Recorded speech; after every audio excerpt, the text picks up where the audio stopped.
Parlons laïcité, une émission proposée et préparée par RERS. RERS, les réseaux d'échange réciproque de savoir. RERS est un groupe d'éducation populaire. Les citoyens et les citoyennes participants et acteurs actifs sont sans distinction d'âge, de conviction politique ou religieuse, ni d'origine culturelle ou sociale. L'objectif est de participer concrètement à la vie de la République, même modestement, dans notre ville et dans notre région.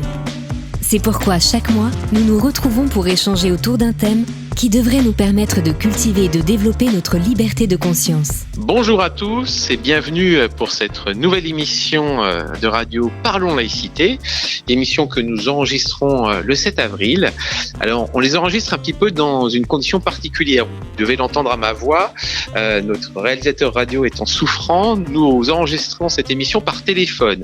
Désolé, la qualité en sera peut-être un peu atténuée au niveau de l'écoute, mais en tout cas, on aura une magnifique invitée aujourd'hui puisqu'on a Martine Serf qui vient nous parler de ce sujet Laïcité Europe. Martine Serf qui est secrétaire générale de l'association Égale et elle va nous en dire plus et je lui passe la parole tout de suite. Parlons laïcité. Bonsoir à tous.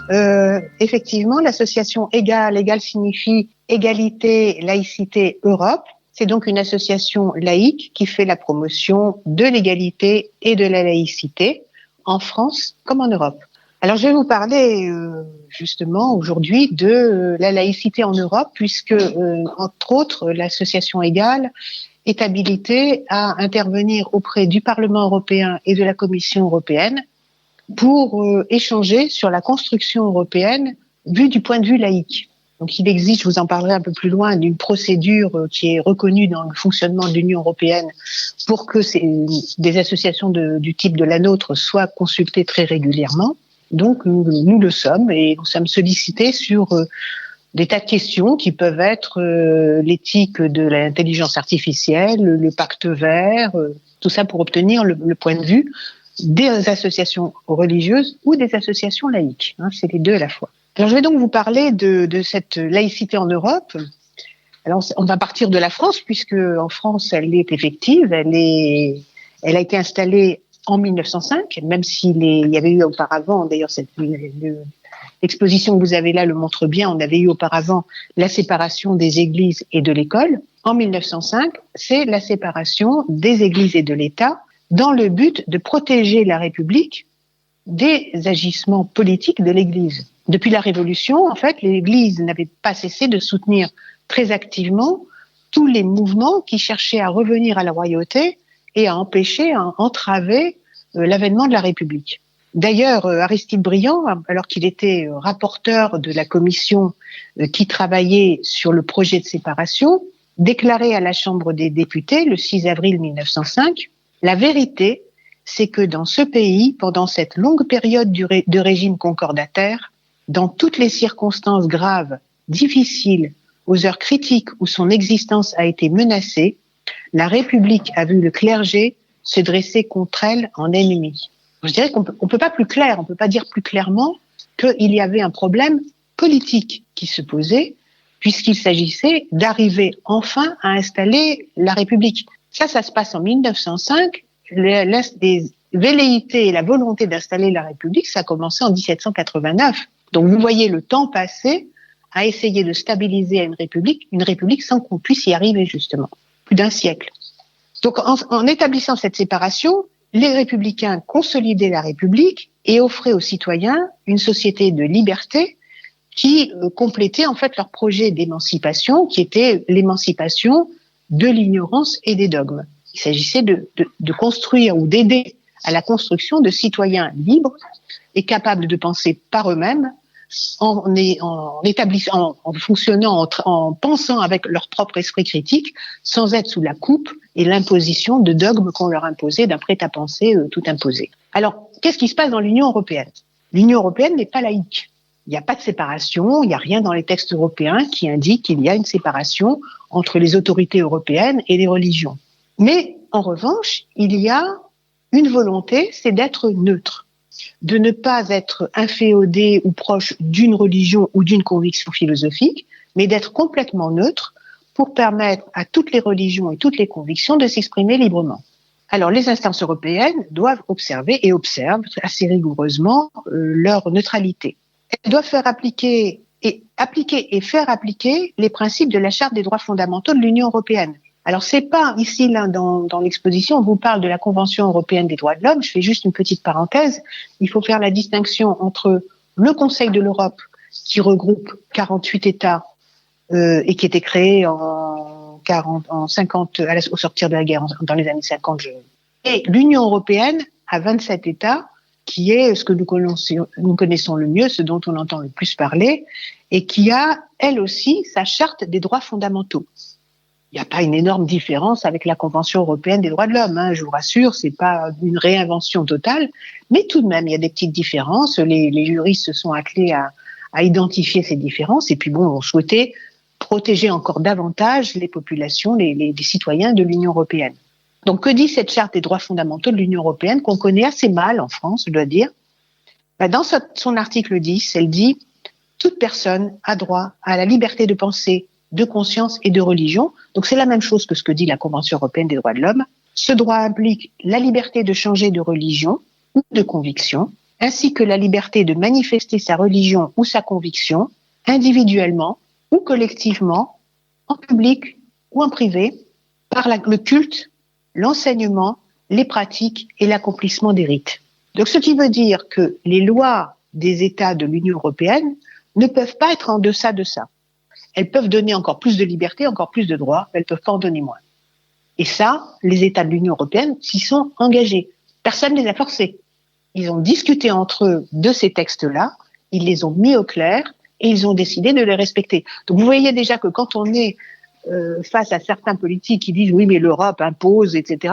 L'Europe impose que ce que le gouvernement de chaque État a accepté qu'on impose. Donc ça vient pas d'en haut, hein, ça vient jamais d'en haut. Donc c'est toujours une volonté de l'État qui se traduit de cette façon-là, une volonté, je dirais, des États, parce que ça a été négocié longtemps cette charte des droits fondamentaux. Tous les États étaient d'accord. Il y a eu l'unanimité sur ces textes. Alors comment dialoguer avec des Européens quand on n'a pas du tout les mêmes organisations politiques dans les différents pays? Dans les 27 pays, je vous rappelle qu'il y a des royautés, même si ce sont des régimes constitutionnels avec des parlements, c'est quand même des royautés. Il y a des républiques, il y a des États avec une religion officielle, hein, c'est encore le cas plus au Danemark. Et oui, c'est la religion luthérienne. Mais il y a des États, en Suède par exemple, c'était le même régime qu'au Danemark, et il y a quelques années, en 2000, la Suède a opéré la séparation de l'Église d'État et de l'État. Et pourquoi? Je reviendrai sur l'histoire de la Suède plus tard. Mais en tout cas, disons que de façon générale, nous avons des régimes très différents, mais qu'est-ce qui nous réunit? Quel est le tronc commun? Eh bien, c'est cette charte des droits fondamentaux. Justement parce qu'elle existe, elle est là pour montrer que nulle part dans l'Union, on ne doit contrevenir à la liberté de pensée, de conscience et de religion, parce que c'est un des droits fondamentaux de l'Union européenne. Donc, aucun État n'a le droit d'y renoncer, et n'a le droit même de l'entraver.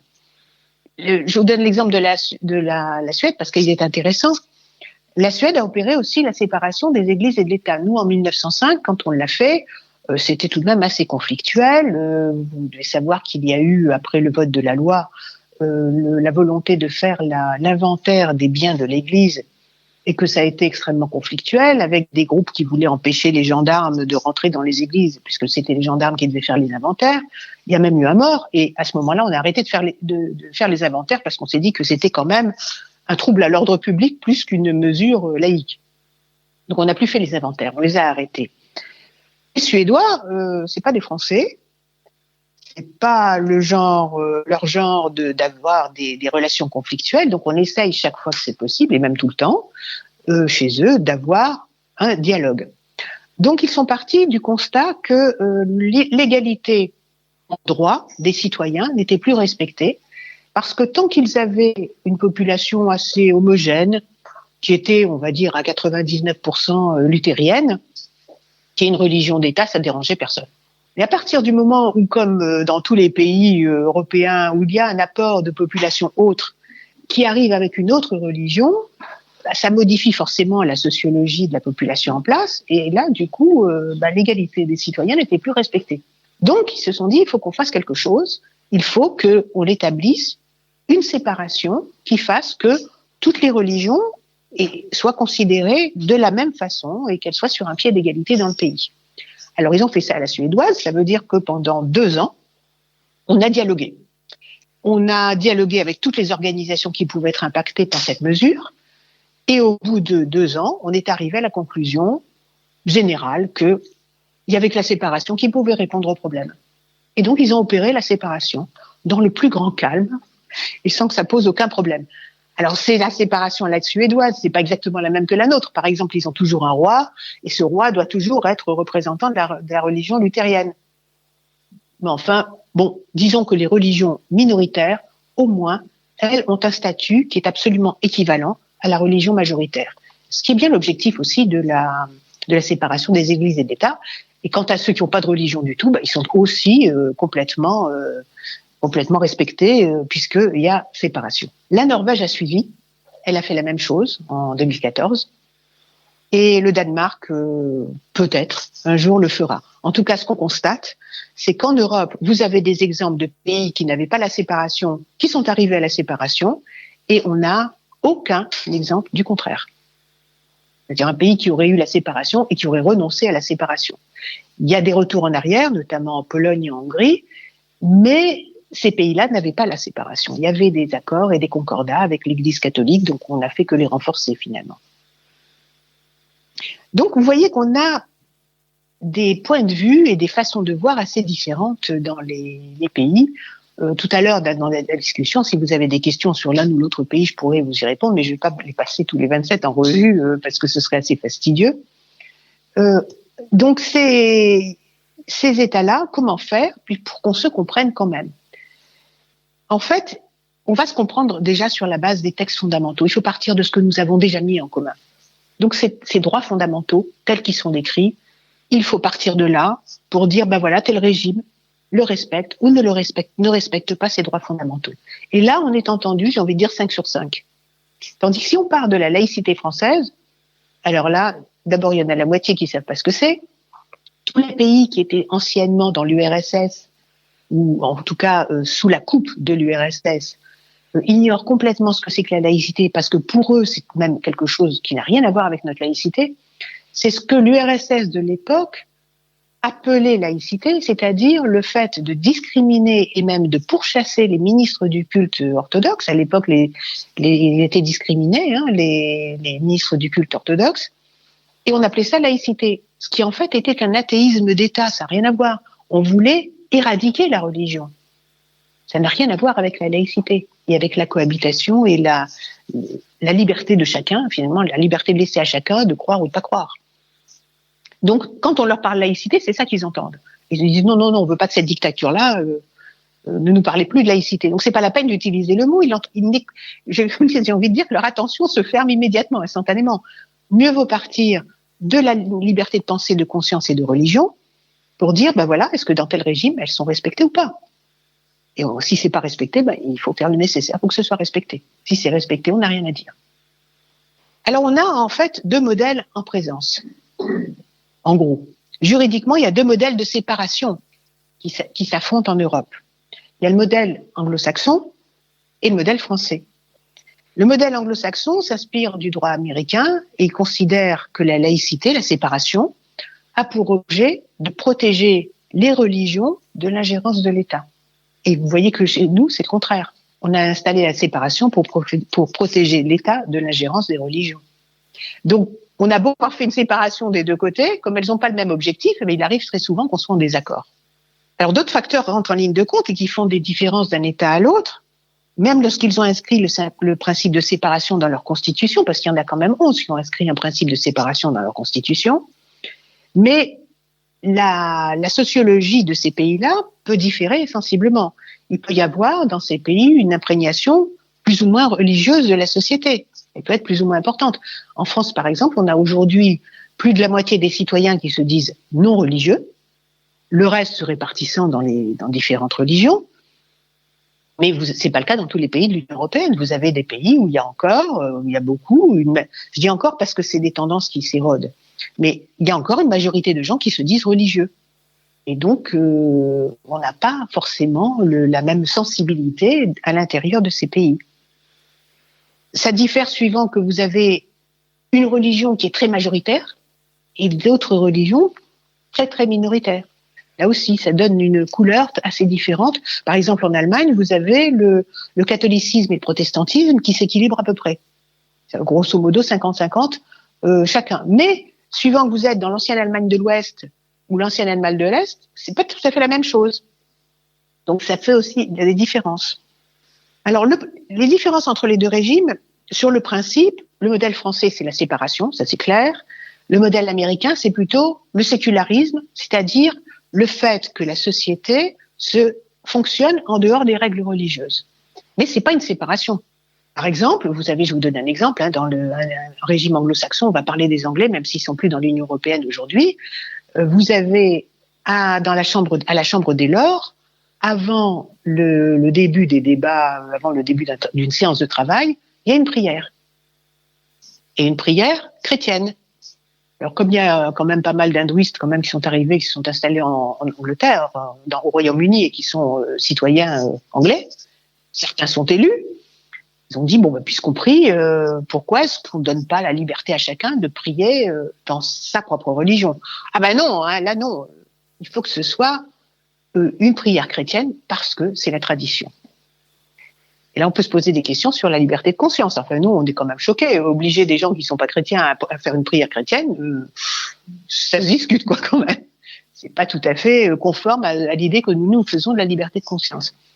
Donc, vous voyez la différence. Mais en revanche, les églises ne sont pas du tout subventionnées, quelle que soit l'église, et même l'église d'État anglaise n'est pas subventionnée par l'État. Donc, c'est vraiment des choses qui sont assez différentes, des perceptions différentes, des sensibilités différentes. Ce que garantit le modèle français, c'est l'égalité de tous devant la loi, quelle que soit leur croyance ou leur conviction. Le modèle américain va garantir la non-discrimination, ce qui n'est pas exactement la même chose. Ça donne des résultats différents. Le rapport aux faits religieux, dans le modèle français, le fait religieux, il est là. Il doit simplement respecter la notion d'ordre public. On demande aux religions de s'exercer librement dans la limite de l'ordre public. Alors, je vais vous donner un exemple. On va dans un temple, une mosquée, une synagogue, une église, peu importe. On fait ce qu'on veut, le culte est libre, on peut le pratiquer complètement librement. En revanche, si on veut le pratiquer dans l'espace public, par exemple dans la rue, les prières de rue, elles ont été interdites. Pourquoi ? Parce qu'il y avait des gens qui bloquaient des rues, parce que les voitures pouvaient plus passer, parce que là, il y avait atteinte à l'ordre public. Donc la limite, c'est toujours ça, c'est l'ordre public, c'est l'intérêt général. C'est, vous savez, une traduction du bon vieil adage, ma liberté s'arrête là où commence celle des autres. Et pour vivre ensemble, il faut bien effectivement respecter la liberté des autres. Alors en revanche, dans le modèle américain et le modèle anglo-saxon de façon générale, l'État reconnaît l'intermédiation des communautés. C'est-à-dire que l'État va dialoguer avec des communautés, et des communautés confessionnelles. Donc on peut se mettre à dialoguer avec une communauté catholique, protestante, qui est considérée comme étant la représentante des fidèles. Alors je ne sais pas ce que vous en pensez, mais imaginez en France qu'on explique à un catholique que désormais c'est son curé qui va le représenter. Je vous promets un franc succès et de la même façon pour toutes les autres religions. Enfin, je veux dire que c'est pas les responsables religieuses sont responsables de la vie religieuse, mais certainement pas de l'opinion politique et de la représentation politique des individus. Même si quand ils sont élus, parce que certains sont élus dans certaines religions, tout n'est pas comme l'Église chrétienne, l'Église catholique. Même quand ils sont élus, ils ne sont pas élus pour représenter les citoyens, mais pour parler, éventuellement représenter leur culte. Dire aux autorités, tel culte, et par exemple, ne se déroule pas de façon satisfaisante, ou il faudra améliorer telle ou telle chose. Mais certainement pas de représenter des citoyens. On représente un culte, pas des citoyens. La nuance est énorme. Les seuls qui nous représentent, c'est ceux que nous élisons pour qu'ils nous représentent, donc nos députés, nos conseillers municipaux, les sénateurs, enfin même si c'est une élection à double niveau. Et là, nous, on n'adhère pas, nous Français, nous n'adhérons pas du tout au modèle anglo-saxon pour une raison très simple. Quand vous reconnaissez des communautés, c'est quand même une façon d'écorner les libertés individuelles, parce que vous laissez à ces communautés le droit et le pouvoir de faire pression sur des individus. Quand, par exemple, en Angleterre, là c'est toujours en Angleterre parce que c'est le modèle anglo-saxon, c'est là qu'il est le plus abouti, on a créé des tribunaux religieux en disant ces tribunaux-là vont être acceptables pour des questions liées à la famille. Donc les divorces, les héritages, en fait tout ce qui est question familiale. On peut faire appel, un citoyen peut dire, moi je préfère faire appel à ce tribunal religieux plutôt qu'au tribunal civil, et le tribunal civil sera chargé d'appliquer la loi, ce qui aura été dit par le tribunal religieux. Et ça conduit à quoi, ça ? Ça conduit à des droits différents pour des citoyens d'un même pays, puisqu'ils ne vont pas être soumis à la même loi. Et là, le principe d'égalité prend du plomb dans l'aile. C'est extrêmement grave. Comment peut-on dire qu'on est équitable qu'on est juste avec tous les citoyens si on leur applique des droits différents ? Et d'autre part, quand une personne va vers un tribunal religieux, est-ce qu'on est certain qu'elle ne cède pas à des pressions qui ont été exercées sur cette personne pour qu'elle aille vers un tribunal religieux ? On ne peut pas en être certain. La meilleure façon d'en être certain, c'est de parler directement avec les citoyens et pas par l'intermédiaire de communautés. Alors, la relation à l'absence de religion, ça c'est intéressant. En France, l'un des progrès majeurs qu'avait installé la séparation des églises et de l'État, c'est que précisément, tous ceux qui n'avaient pas de religion étaient considérés à l'égal des autres. Il n'y a pas de religion. Le fait d'avoir une religion ne met pas les citoyens dans une situation privilégiée par rapport à ceux qui n'en ont pas. Donc les athées et les agnostiques, grosso modo tous ceux qui ne se reconnaissent pas dans une religion, devenaient tout d'un coup des gens honorables. Alors que jusque-là, ce qui prévalait, c'était la philosophie de Locke, c'est on est honorable tant qu'on a une religion, mais les athées, est-ce qu'on peut vraiment faire confiance à des gens qui ne croient en rien ? La réponse de Locke, c'était clair, c'est non. Et ça continue à influencer encore la société américaine, les sociétés anglo-saxonnes de façon générale. Les gens qui n'ont pas de religion sont des gens dont il faut se méfier, parce que qui dit pas de religion dit pas de morale. Comme si on ne pouvait pas réfléchir soi-même à la morale, ce qu'on appelle en France la morale laïque. On est capable de réfléchir et de se dire qu'on va pas faire une chose parce qu'elle n'est pas éthiquement recommandable. Mais ça n'est pas reconnu dans le modèle anglo-saxon. Donc vous voyez que nous sommes parfois amenés à discuter au fond de choix qui sont faits dans l'Union européenne parce que on va nous parler de communauté, nous on va dire non, la communauté n'a pas le pas sur les individus et sur les droits fondamentaux des individus. Revenons aux textes européens qui décrivent les droits fondamentaux des individus et laissons, si vous le voulez bien, les communautés de côté. Elles ont droit de parler, mais elles n'ont pas à avoir barre sur les individus. Donc, vous voyez, c'est des points extrêmement importants que nous défendons régulièrement à égal, c'est ce qu'on fait en tout cas vis-à-vis des autorités européennes pour qu'il n'y ait pas de confusion. Alors, en quoi la liberté de conscience et la liberté religieuse peuvent décrire des conceptions radicalement opposées, puisqu'en fait, les anglo-saxons vont parler de liberté religieuse et nous allons parler de liberté de conscience.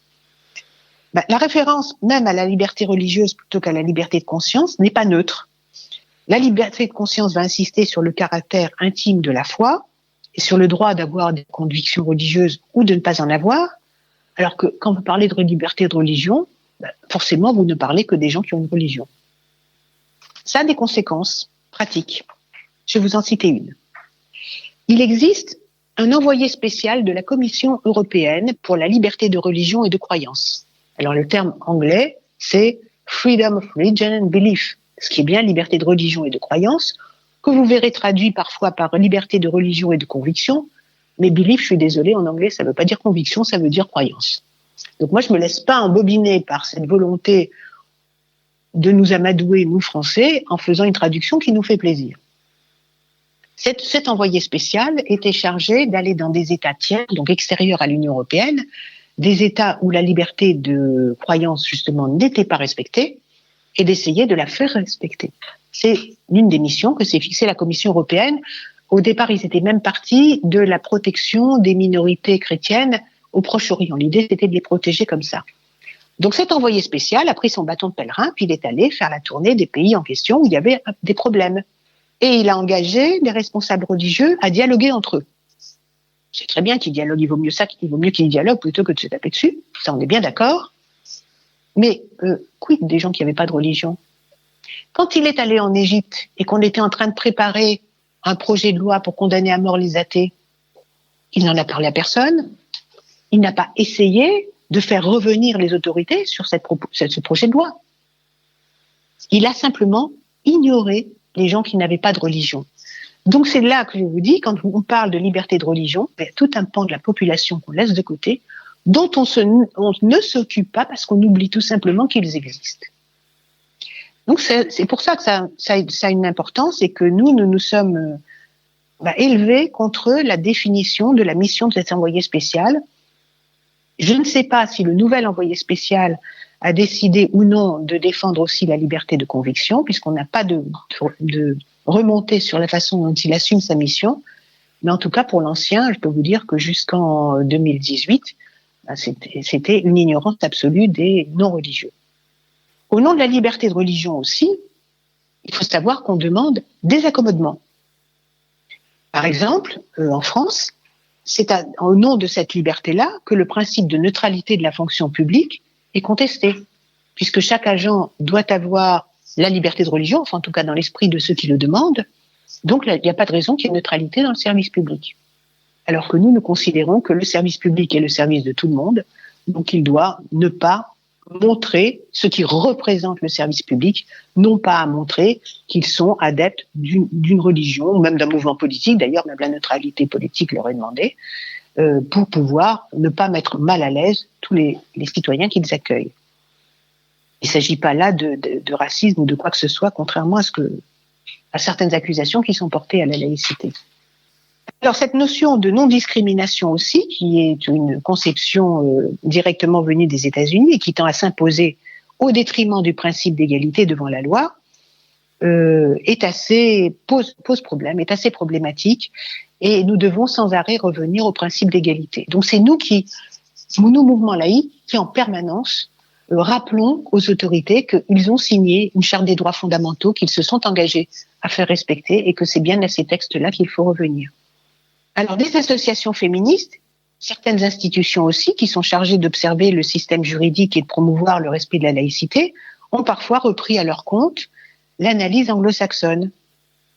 La neutralité qui interdit le port de signes d'appartenance religieuse est présentée comme une atteinte à la liberté religieuse. Certaines pratiques destinées à affirmer l'infériorité des femmes, par exemple des pratiques vestimentaires, l'interdiction de se déplacer seul, voire de serrer la main d'un homme, se trouvent légitimées puisque leur prohibition est présentée comme une discrimination. Donc ça veut dire qu'il y a certains cas où on va sacrifier l'égalité homme-femme à la liberté de religion. Je vais vous donner un exemple de ce qui s'est produit aux États-Unis et de dérive qui s'est produit aux États-Unis et qui est aussi très parlante. Il y a quelques années, sous la présidence Obama, le président Obama avait souhaité établir une protection sociale plus importante et donc les entreprises avaient été obligées de prendre des contrats d'assurance maladie, d'assurance complémentaire pour leurs salariés. Et dans une entreprise américaine, les femmes salariées s'étaient plaintes de ce que l'assurance prise par leur patron ne couvrait pas les cas d'IVG. Et alors que l'IVG était dans l'état en question, parfaitement autorisé, mais en revanche, elle n'était pas remboursée par la mutuelle que le patron avait choisie. Et elle avait porté l'affaire devant les tribunaux. Et le tribunal a dit, alors le tribunal a complètement repris l'argumentation de patron qui disait, mais c'est ma liberté religieuse, je suis opposé personnellement à l'IVG, donc je ne veux pas souscrire à une mutuelle qui rembourse les IVG. Et on a donné raison au patron. Parce que c'était sa liberté religieuse. Et que la liberté religieuse est mise comme une espèce de parapluie au-dessus de toutes les autres libertés, et on était donc prêt à sacrifier la liberté des femmes et l'égalité des femmes pour satisfaire la liberté religieuse du patron. C'est comme ça que la liberté religieuse est conçue dans le monde anglo-saxon. Donc vous voyez qu'on est forcément très souvent dans des situations où il y a des libertés qui se télescopent. Et là, il faut arbitrer. Il faut réfléchir et arbitrer de façon équilibrée. Il y a des choses auxquelles on ne peut pas renoncer. Un autre exemple aux États-Unis, vous aviez à New York, il y a un quartier juif donc la compagnie des bus traversait régulièrement, et c'est un quartier juif orthodoxe, donc c'est les juifs les plus intégristes, qui ont demandé que quand les bus passaient dans ces quartiers, les femmes devaient s'asseoir derrière, et les hommes devant. Et le maire de New York a répondu, non, dans des compagnies municipales, vous ne pouvez pas imposer ça, mais si vous faites une compagnie privée, vous faites ce que vous voulez dans le privé. Et c'est ce qui s'est passé. Ils ont monté leur compagnie privée où, effectivement, les femmes sont reléguées à l'arrière et les hommes à l'avant. Je ne sais pas ce que vous en pensez, mais moi, il y a des moments où je suis assez fière d'être européenne parce que ça, en Europe, c'est pas possible. Même dans le privé, on n'a pas le droit d'installer une discrimination, on n'a pas le droit d'attenter à la dignité des femmes. Et c'est pas parce que c'est privé qu'on a le droit d'y installer ce qu'on veut. Donc, voilà. Un petit cocorico européen, j'ai envie de dire quand même, ça fait pas de mal.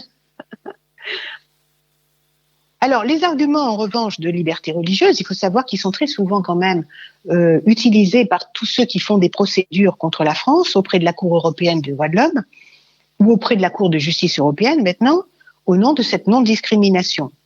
Mais chaque fois, la jurisprudence de ces cours a été dans le même sens. On a toujours rejeté cette analyse pour consacrer au contraire l'existence d'un modèle français de laïcité qui n'était pas discriminatoire, mais qui était égalitaire, et dans lequel la neutralité repose sur le principe d'égalité.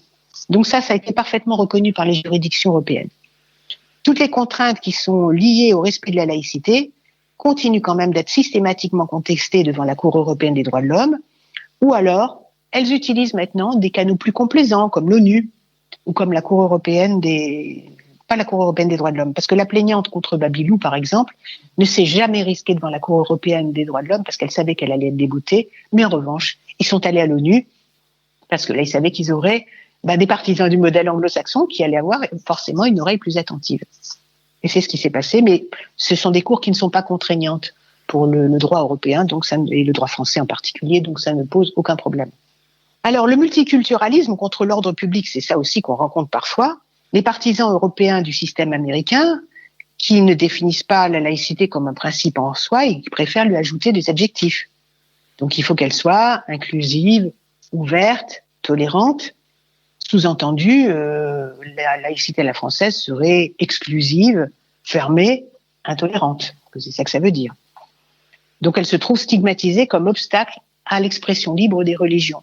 Et l'enjeu du débat dépasse très largement la simple question de terminologie, puisque derrière la laïcité plurielle apparaît le choix du multiculturalisme, les différentes confessions étant considérées comme autant de communautés, on revient à ces communautés, dont il convient de respecter les mœurs et les règles, quelles qu'elles soient, même au détriment de l'égalité et des libertés individuelles. Et c'est là que ça coince.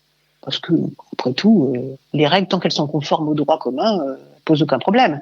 Quand elles rentrent en conflit avec le droit commun, là, ça pose problème. Donc, c'est un boulevard pour la pression sur les individus, et c'est bien ce qu'avait repéré déjà la commission Stasi il y a bien longtemps, dans les années 2000. Chaque confession se voit ainsi traitée selon une logique séparatiste qui risque de conduire à la création de véritables ghettos religieux. Et là, on voit que tout ce qui est communauté fermée sur elle-même, qui refuse de discuter ou d'engager la discussion ou de simplement de vivre avec les autres, mais pas seulement à côté en s'ignorant, mais vraiment en dialoguant et en étant tous citoyens de la même société, là ça devient de véritables ghettos qui sont fermés et qui sont source de discorde à l'intérieur d'une société. Alors la Cour européenne en fait n'écarte aucun des deux principes, elle va simplement vérifier si les lois internes des États respectent ou non la charte de la Convention européenne des droits de l'homme dont on parle ici, ou la charte des droits fondamentaux de l'Union européenne. Nous avons actuellement je cherche, voilà, l'article 17, c'est ça que je cherchais. La Cour européenne a validé en particulier la loi de 2011 sur le masquage du visage dans les espaces publics, qui n'est pas une loi laïque d'ailleurs, qui est une loi républicaine, qui a été très attaquée. Et elle a validé aussi la possibilité que les entreprises aient un règlement intérieur qui demande la neutralité à l'intérieur de l'entreprise. Ça, c'est complètement validé. Alors, dans l'Union européenne, il existe un article 17 qui régit le fonctionnement de l'Union européenne avec les organisations confessionnelles, les organisations non confessionnelles. Ce qui prévoit à Bruxelles d'ailleurs, c'est presque la conception belge de la laïcité. On est religieux ou laïque. Et la laïcité pour eux, c'est le mouvement philosophique de ceux qui n'ont pas de religion. Il faut faire avec ça, il faut vivre avec ça, parce que c'est comme ça qu'ils le conçoivent.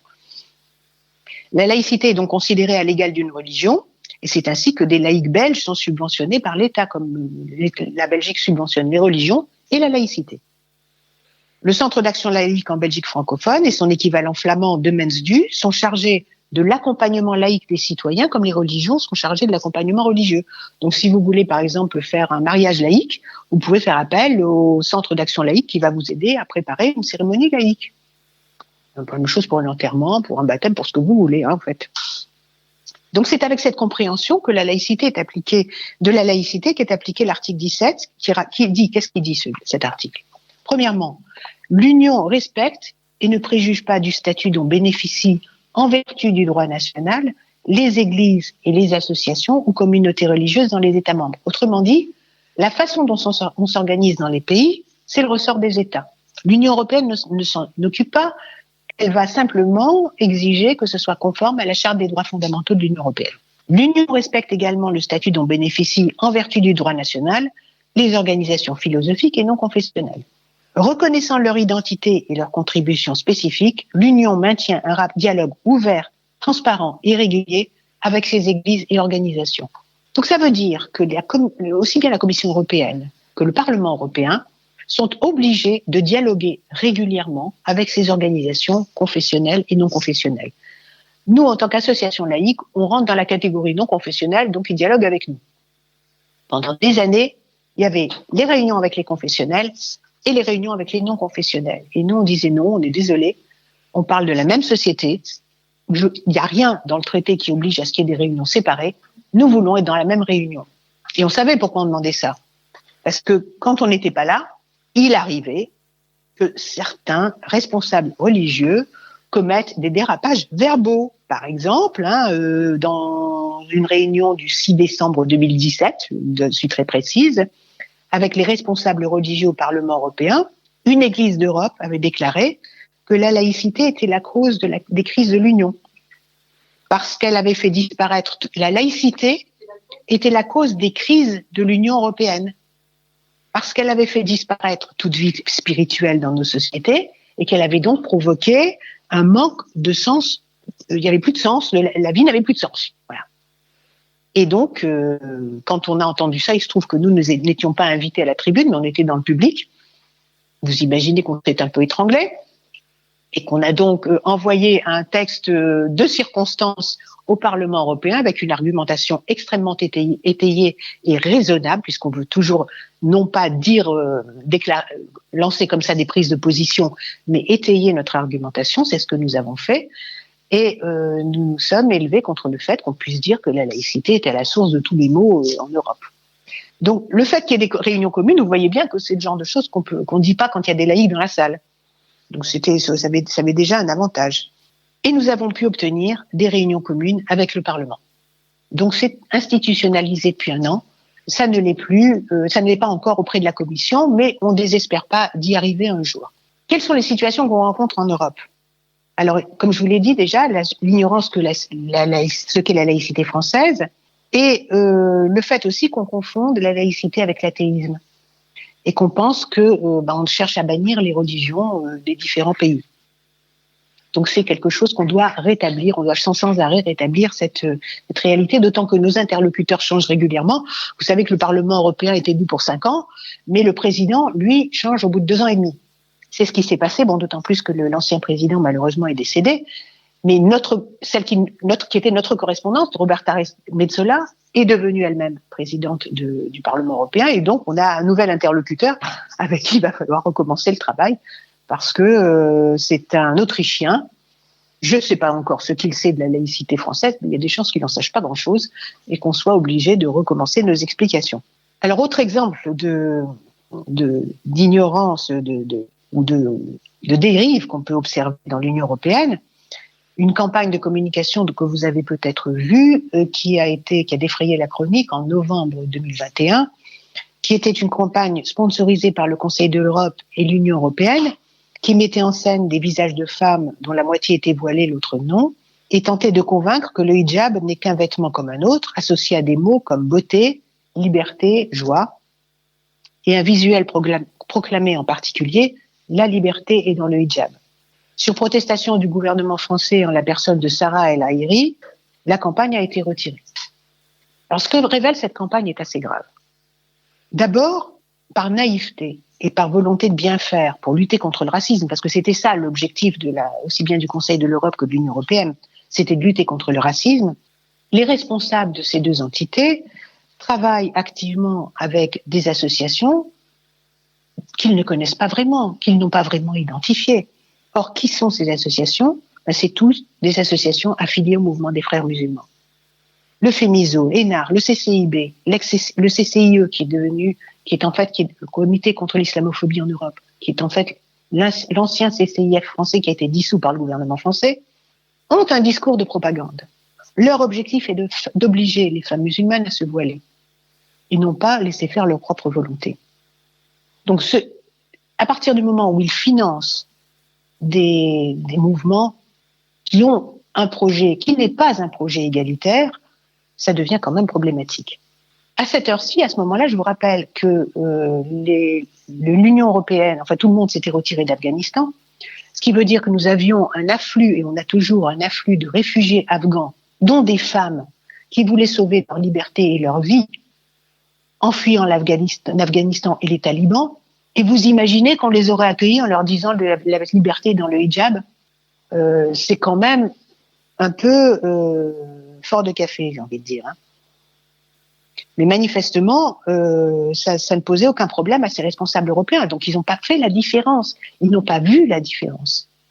Et pire encore, la commissaire Helena Dalli, qui est chargée de l'égalité, a, aussitôt après que la campagne ait été retirée, le 7-11, été reçu les responsables de FEMISO, donc l'association qui est l'artisan de cette campagne, pour une discussion sur la situation des jeunes musulmans en Europe et des défis rencontrés en raison des stéréotypes, je la cite là, des stéréotypes, des discriminations et de la haine.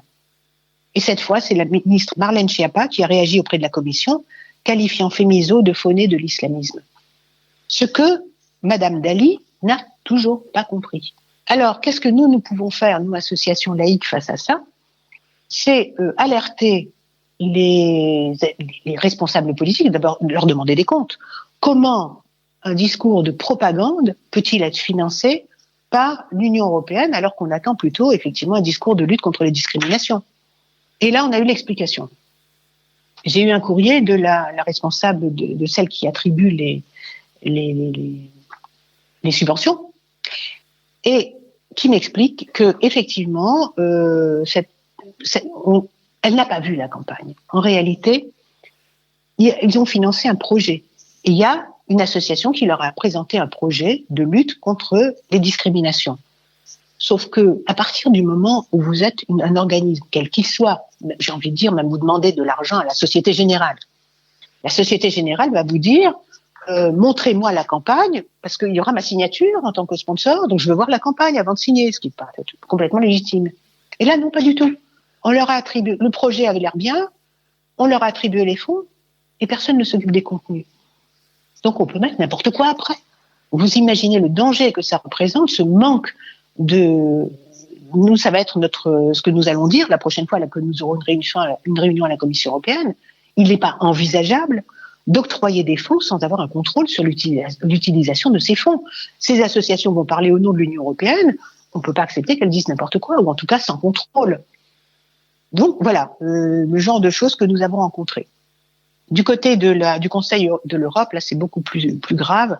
Je pense qu'il y a une véritable action d'infiltration par des mouvements islamistes et que au Conseil de l'Europe, on a même vu des actions pilotées d'ailleurs par souvent les élus turcs pour mettre en avant des pratiques qui relèvent plus de l'islamisme que de la pratique de l'islam. Et en tout cas, certainement pas de la liberté de conscience ni de la liberté de culte.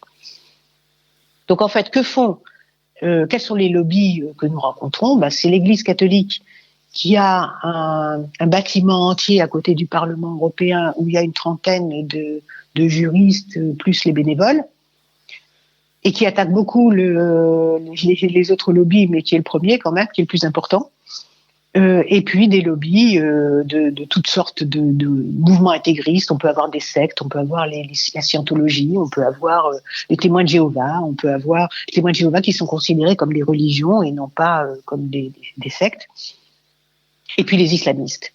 Chaque fois que nous avons vu dans les réunions, qu'on invitait par exemple un imam ça peut être un grand imam de Rome, ça peut être un imam de Bruxelles, il n'y avait jamais aucun problème. Mais dès qu'on s'adresse à des associations, on tombe sur les frères musulmans et c'est plus la même chose. Donc, on est vraiment dans une absence je dirais, de discernement de la part des autorités européennes quand ils ne sont pas dans des pays où ils sont confrontés à l'activisme islamiste, qui peut poser problème. Et nous allons essayer de les aider à y voir clair. Et quand ils prennent des interlocuteurs, quand ils choisissent des interlocuteurs qu'ils invitent, autant que possible, d'abord que ce soit des gens qui sont réellement représentatifs, parce que dans ces associations, personne ne les a élus pour représenter les musulmans, par exemple. L'Église catholique n'est pas élue pour représenter les catholiques, et c'est ce que j'ai dit d'ailleurs à un des représentants qui l'avait fort mal pris ce jour-là, et qui m'avait dit, mais nous, vous non plus. Je dis, non, mais non plus, on n'est pas élus pour représenter les gens qui n'ont pas de religion. Nous représentons au mieux des courants de pensée, mais certainement pas des citoyens. Mais cette vérité-là, qui est quand même assez élémentaire, je n'ai jamais entendu un élu européen, le dire et le renvoyer à ses responsables religieux. Ils acceptent ce discours-là, apparemment, sans aucun exercice de leur propre esprit critique, alors que c'est eux-mêmes et eux qui sont les seuls habilités à représenter des citoyens. Alors, en conclusion, notre action, elle porte quand même, parce qu'à force de demander qu'on fasse référence à la liberté de pensée, de conscience et de religion, j'arrive à obtenir maintenant que dans certains textes édités par l'Union européenne, on élimine la liberté de religion et on revienne à la liberté de pensée, de conscience et de religion. On continuera à intervenir chaque fois qu'on ne parlera que de liberté de religion pour qu'on revienne à la source. Et en rappelant que nous sommes en Europe, et que si la non-discrimination est importante, le principe d'égalité il est tout autant, et c'est lui qu'il faut respecter. On continuera à contribuer très activement à la construction européenne en avançant le point de vue d'associations laïques, et puis à démasquer les groupes de pression, quels qu'ils soient, et qui, sous couvert de défense des libertés, cherchent en fait à influer sur ces libertés, à agir contre ces libertés, mais sous couvert d'un discours qui a l'air parfaitement démocratique et égalitaire. Voilà. C'est ce que je voulais vous dire aujourd'hui. Donc maintenant, je vais vous passer la parole. Vous remercier d'abord de votre attention, et puis vous passer la parole pour entamer la discussion. Parlons laïcité, le débat. Oui, je me semble que c'était l'automne dernier et je me demande si c'était pas la Pologne. Il y avait un problème par rapport justement à l'avortement. Et il y avait une femme qui se rebiffait en disant qu'elle était contre l'avortement ou l'IVG. Et j'aimerais bien savoir, je pense que vous avez le moyen de me dire ce que c'est devenu. Donc, effectivement, vous avez raison. Le gouvernement polonais c'est un gouvernement qui est à peine démocrate, qui essaye régulièrement d'asservir, de mettre la justice ou pas, et de contrevenir aux règles de la démocratie. Et entre autres, ils ont, comme tous les gouvernements totalitaires, ont fait alliance avec une religion hégémonique. En Pologne, c'est bien sûr le catholicisme. C'est l'Église catholique. Donc, on a rendu à cette Église un certain nombre de terrains dont elle avait, qui lui avaient été retirés, enfin de biens immobiliers qui lui avaient été retirés. on lui donne énormément de pouvoir, on lui fait plaisir en édictant une loi interdisant l'IVG, même en cas de viol, c'est une horreur. Pour les femmes polonaises, c'est vraiment une horreur. Le problème, c'est que l'IVG n'est pas un droit européen. C'est pas un droit fondamental européen. C'est pas défini comme tel. Donc, les États membres sont libres de légiférer comme ils veulent. Les mouvements féministes essayent de le transformer en droit européen, nous aussi. Parce que c'est complètement inadmissible. Aujourd'hui, les Polonaises, c'est toujours la situation qu'on a connue en France. Celles qui ont de l'argent peuvent aller à l'étranger se faire un avortement, puis les autres, c'est ce qu'on connaît. Et c'est malheureusement encore, des avortements à risque, parce qu'ils sont faits dans des conditions d'hygiène qui font qu'il y a des femmes qui meurent. C'est ce qu'on a connu en France. Et même dans les hôpitaux polonais, très récemment, une femme est morte parce que elle avait un enfant qui est décédé dans son ventre. Et cet enfant, on n'a pas voulu, on a attendu vraiment la dernière limite pour qu'il soit vraiment mort. Et le résultat, c'est qu'elle est morte de septicémie à l'hôpital, parce que le médecin a refusé d'intervenir. Donc on marche sur la tête. On est dans une logique où de toutes les façons, c'est la vie de l'enfant qui prime et la mère, on s'assied dessus, on s'en fiche. Manifestement, il y a une priorité. Si vous avez un jour entendu l'Église catholique déplorer la quantité de femmes qui sont mortes pour des IVG mal réalisées, vous me donnez le nom du curé qui a dit ça, parce que je pense qu'il doit être unique en son genre, ça ne s'est jamais produit. C'est une vraie question, et c'est une question qu'on n'a pas encore résolue, même si on a manifesté partout en Europe. Il y a eu des manifestations dans toutes les capitales européennes. On n'a pas pu empêcher cette loi de passer. Il faut bien se rendre compte qu'aucun pays de l'Union européenne n'est à l'abri de cette régression. Suivant les résultats qu'on peut avoir aux élections, on peut très bien porter au pouvoir un mouvement rétrograde qui nous fasse le même coup en France. C'est possible partout. Donc il ne faut pas imaginer que les choses sont acquises, les droits sont acquis, qui sont là une fois pour toutes. Je voulais revenir sur l'envoyé spécial dont vous parliez tout à l'heure. Vous pouvez nous repréciser qui l'envoyait, mais enfin ce qu'il faisait, ça on a à peu près compris. Mais comment sont traités les retours de toutes ces missions, j'ai envie de dire, et à qui il apporte toutes ces réponses d'une manière très précise, et comment elles sont traitées ces réponses? Alors, lui, il rend compte à la Commission européenne. C'est l'envoyé spécial de la Commission européenne. Donc, il rend compte à la Commission du résultat de sa mission. Et pour lui, ce qui est positif, c'est quand il a réussi dans un pays à installer un dialogue et à faire reculer les discriminations qui s'exercent à l'encontre d'une religion ou d'un groupe de personnes en raison de leurs convictions ou de leurs croyances. Il n'y a pas de bénéfice direct pour l'Europe, si vous voulez. C'est juste une façon pour l'Europe d'être un peu prosélyte sur les droits de l'homme. Moi, j'aimerais vous interroger sur l'euthanasie, sachant que la France, elle est quand même elle est très mal placée dans ce domaine. On a beaucoup de gens aujourd'hui encore qui vont en Belgique, dans d'autres pays de l'Union européenne, et là, il y a quand même un gros souci. Alors, j'ai envie de dire, l'euthanasie au plan européen, c'est encore pire que l'IVG. On n'en est pas à demander un droit européen. Il y avait encore des manifestations le 2 avril, une manifestation à Paris de l'association Le Choix, à laquelle nous avons participé, pour demander que ce débat soit enfin institutionnalisé en France. Parce qu'en France, vous avez quand même une situation assez étonnante. 94% de la population qui est favorable à l'euthanasie quand une personne est confrontée à des souffrances irrémédiables. Et on fait semblant de croire et de vouloir convaincre tout le monde que la loi actuelle est parfaite et qu'elle doit donner satisfaction aux demandes. Manifestement, elle ne donne pas satisfaction. Donc, on ne peut que continuer à demander que ce débat soit réouvert. Et moi, il m'a toujours semblé qu'il y avait dans ce débat, d'ailleurs, un vice de forme dès le départ. Je vous rappelle que dans la Constitution française, on va parler France, pas Europe, la Constitution française a adjoint dans sa Constitution la Déclaration des droits de l'homme et du citoyen de 1789. Cette déclaration dit dans son article 1er, les hommes, c'est pas les hommes et les femmes, enfin l'idée c'est les êtres humains, naissent et demeurent libres et égaux en droit. Autrement dit, nous sommes libres. Nous sommes constitutionnellement libres. Quand un député dit à la Chambre, à l'Assemblée nationale, il faut se demander si on octroie ou non la liberté aux citoyens. La liberté de choisir, mais on l'a déjà puisqu'on est libre. Nous sommes ontologiquement libres. Donc c'est pas le débat de savoir si on nous la donne, cette liberté. Ce dont on doit débattre, c'est dans quelles conditions éthiques s'exerce cette liberté. Mais elle ne doit pas être remise en question, elle ne devrait pas être remise en question, elle est constitutionnelle. Donc je ne comprends pas pourquoi on se trompe systématiquement de débat et pourquoi on ne porte pas le débat sur la question éthique. Je crois qu'on n'est pas conscient de débattre d'un faux problème. Débattre pour savoir si les gens sont libres ou pas, ça ne devrait pas exister.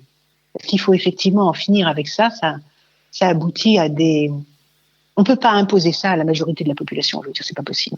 Je ne vois pas comment ça peut continuer comme ça. Tout à l'heure, vous avez parlé des sectes. Alors, c'est vrai qu'on a des visions un peu différentes en Europe de la notion de secte. Est-ce que le départ des Anglais de l'Europe va améliorer les choses en considérant qu'une secte est une nuisance avant d'être une liberté de rassemblement? Ce n'est pas certain. D'abord parce que j'ai eu tort de parler de secte, puisque même en France, même la Miviludes ne parle plus de secte, puisqu'on ne peut pas qualifier. Vous voyez bien que parler de secte, c'est porter un jugement sur une croyance. Et là, c'est pas ça finalement que nous récusons, puisque les croyances, on a le droit d'être un adorateur des escargots si on a envie. Hein. Il y a bien, vous avez même ceux qui adorent le grand spaghetti volant. Ça existe, bon, pourquoi pas, c'est n'importe quoi, mais ils ont décidé d'avoir ça. On n'a pas apporté de jugement là-dessus. En revanche, ce que la Miviludes dénonce, ce sont des pratiques sectaires et qui peuvent impacter d'ailleurs n'importe quelle religion. Parce que vous pouvez avoir des franges intégristes d'une religion qui vont avoir des pratiques sectaires pour récupérer des ouailles et puis les maintenir sous leur coupe. Donc on va avoir des techniques de conviction un peu musclées, des façons de délester les gens de leurs biens pour qu'ils en fassent des donations au mouvement en question. Et c'est ça qu'en fait qu'on dénonce. Il y a des religions, enfin des religions qui ont ces pratiques sectaires et qui sont considérées comme des religions à part entière dans certains autres pays européens et pas uniquement dans le Royaume-Uni. Donc on continuera à être en porte-à-faux tant qu'on voudra dire qu'il y a des sectes et ça va pas marcher. Mais en revanche, dénoncer les dérives sectaires, comme cela, ce sont des atteintes, c'est des abus de faiblesse, c'est des atteintes aux libertés individuelles, c'est des atteintes à la liberté de conscience. On a de quoi se défendre. Mais il n'y aura pas unanimité dans l'Union européenne. Nous avons des échéances dimanche. C'est la première fois depuis la libération qu'il y a deux candidats d'extrême droite en finale, donc avec tout ce que ça implique de risque. Sauf erreur de ma part, c'est pas des grands spécialistes de la laïcité. Est-ce que vous avez regardé un petit peu les programmes de ce côté-là des différents candidats et avoir fait un peu une évaluation sous l'angle de la laïcité? J'entends, le reste c'est personnel. Est-ce que vous avez un certain regard sur cet ensemble? On a essayé de faire une analyse, nous avons fait une analyse qui est publiée sur notre site du bilan de la laïcité du dernier quinquennat. Donc on a fait une analyse qui s'est voulue aussi objective que possible, sachant que l'objectivité parfaite n'existe pas, mais enfin on a essayé. D'ailleurs, les deux qui ont fait cette analyse ne vont pas voter la même chose, comme ça au moins on est sûr de ne pas être en campagne pour qui que ce soit. Et on a fait 2 colonnes, les points positifs et les points négatifs. Donc voilà, si vous avez envie de consulter ce document, il peut peut-être vous aider à réfléchir, sachant que dans les moments passés, même les associations laïques ne sont pas forcément d'accord pour apprécier tout ce qui a été décidé par le gouvernement actuel. Donc là aussi, il peut y avoir des divergences d'une association à l'autre. Tout ce que je peux dire aujourd'hui, c'est que l'extrême droite, bien évidemment, utilise et instrumentalise la laïcité pour en fait combattre les musulmans et les arabes. On va dire les choses clairement. Leur but, c'est ça. Leur cible, c'est ça. C'est évidemment pas la nôtre. C'est besoin de le préciser. Donc ceux-là, ils sont disqualifiés d'office.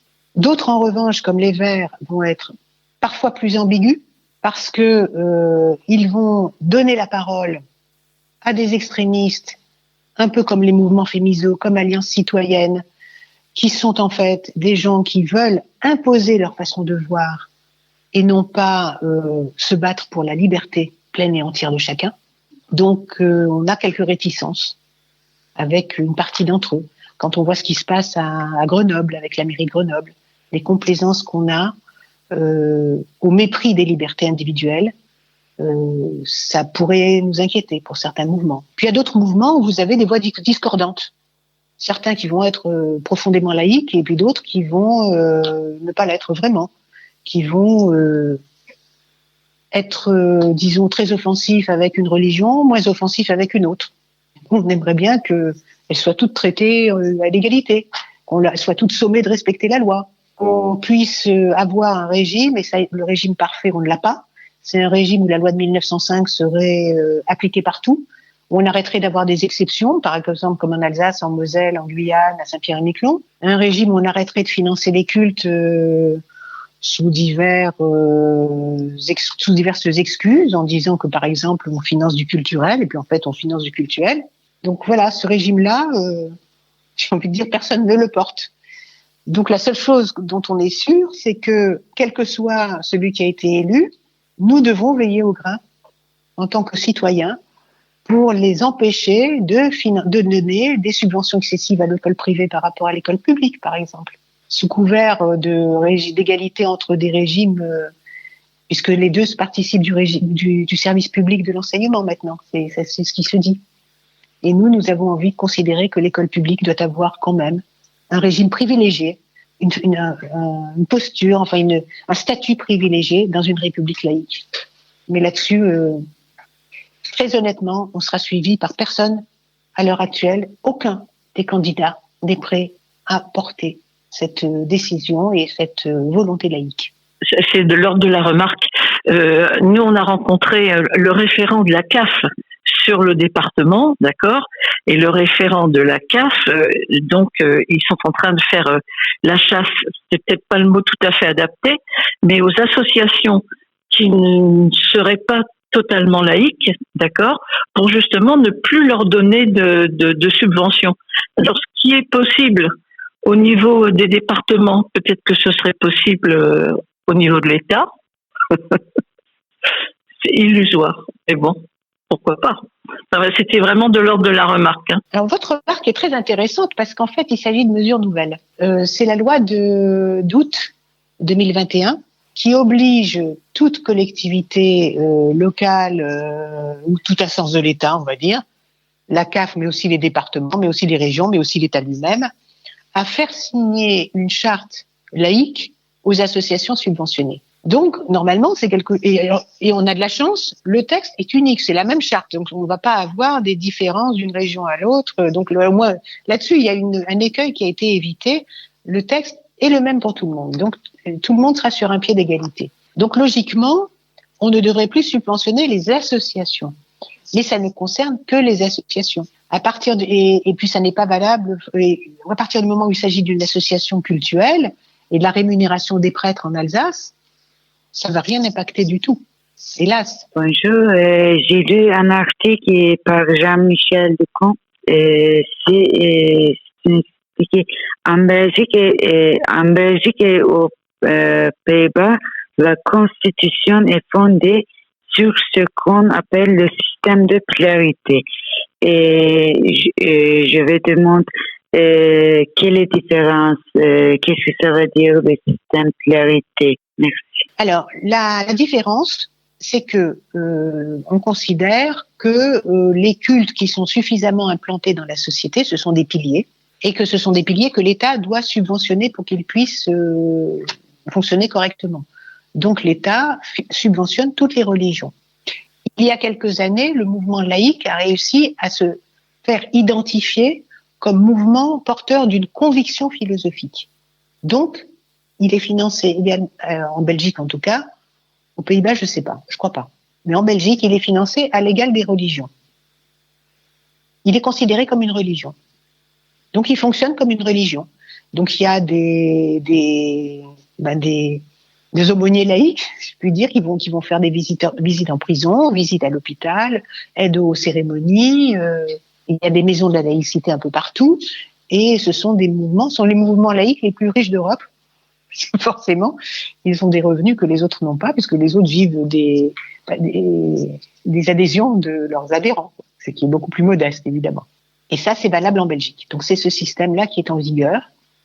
Et chaque fois qu'une religion prend plus d'importance, je pense par exemple aux bouddhistes, je crois que les bouddhistes sont maintenant subventionnés aussi parce que cette religion a pris de l'importance et qu'elle est devenue représentative, suffisamment importante, suffisamment représentée dans le pays pour être également subventionnée. Alors l'islam bien sûr, mais ça depuis plus longtemps parce qu'ils sont encore plus nombreux. Et puis les religions traditionnelles. Et puis si un jour il émerge encore une autre religion parce qu'il y aura eu beaucoup, je sais pas moi, si tout d'un coup pour une raison ou pour une autre, il y a beaucoup d'hindouistes qui arrivent en Belgique, eh ben la religion hindouiste va se trouver elle aussi parmi les religions subventionnées. Donc c'est ça le principe. Donc la différence est quand même le mouvement laïque, il est un petit peu parfois pris entre deux feux parce que lui, philosophiquement, il défend aussi la séparation des églises et de l'État. Et on lui a demandé, d'ailleurs, on a posé à la présidente du mouvement du Centre d'action laïque, on lui a dit, est-ce que vous n'êtes pas en train de lutter contre vous-même, puisque si il y a séparation des églises et de l'État, vous ne toucherez plus un sou. Et elle a dit, on se débrouillera autrement. Voilà, la réponse était claire. Oui, vous avez tout à l'heure parlé du Royaume-Uni. Et vous avez dit qu'il y avait beaucoup de gens qui étaient hindous et que quand il y avait des réunions, ils commençaient par une prière chrétienne. Et moi, je sais qu'en Inde, dès qu'il y a une réunion, que ce soit le tribunal ou ailleurs, ils commencent par une prière. Alors justement, et on vient aussi de parler des hindous. Alors en France, il y a beaucoup d'hindous. Moi, je les appelle des gens de religion védique. Apparemment, c'est plus juste. Mais il n'y a aucun temple hindouiste. Aucun. Et ce sont des gens, pas ma connaissance. En tout cas, ce sont des gens, moi j'en ai fréquenté, j'en connais. Ils vont aller à l'église catholique, dans un couvent ou autre. Et ils pratiquent beaucoup, ils pratiquent chez eux. Donc ce sont des gens, j'ai envie de dire, extrêmement discrets. Sur les hindous, il me semble avoir vu un article il n'y a pas longtemps qui est paru dans la Revue des Deux Mondes et qui est signé de Didier Lesky, l'un des responsables de l'immigration, de la gestion de l'immigration en France, qui parlait de temples hindous qui émergeaient maintenant. On commence à en avoir en France, parce que c'est normal, à partir du moment où ils sont assez nombreux, il est normal qu'ils construisent des temples. Et on en a, ce n'est plus aussi rare, mais comme vous le dites, ils sont très discrets, donc on ne voit pas forcément où ils sont. Vous estimez à combien de pays en Europe qui sont laïcs, considérés laïcs? Écoutez, j'ai pas envie de répondre très directement à cette question. Non pas que je veuille l'esquiver, mais c'est difficile à dire parce que laïque en Europe, ça veut dire quoi? Comme je vous l'ai dit, il y a 11 pays qui ont dans leur constitution la séparation des églises et de l'État. Mais dans ces pays, vous avez l'Italie. L'Italie qui a encore un concordat avec l'Église catholique. Vous avez l'Espagne, je crois que l'Espagne aussi. Non, l'Espagne n'a pas encore. Non, il n'y a pas de séparation en Espagne. Mais il y a des pays qui, chacun a adapté ce concept à sa sauce. Alors, porter un jugement, est-ce qu'ils sont laïcs, est-ce qu'ils sont pas laïcs? Moi, j'ai plus envie de me focaliser sur les droits fondamentaux. Est-ce que ces pays respectent ou non les droits fondamentaux? Parce que même la loi de 1905, il se trouve que chez nous, nous avons décidé d'avoir la séparation des églises et de l'État parce que nous avons considéré que c'était ce qui avait de plus efficace pour respecter la liberté de conscience de chacun. Mais il y en a d'autres qui ont fait d'autres choix. Et avec ces autres choix, ils respectent tout aussi bien la liberté de conscience.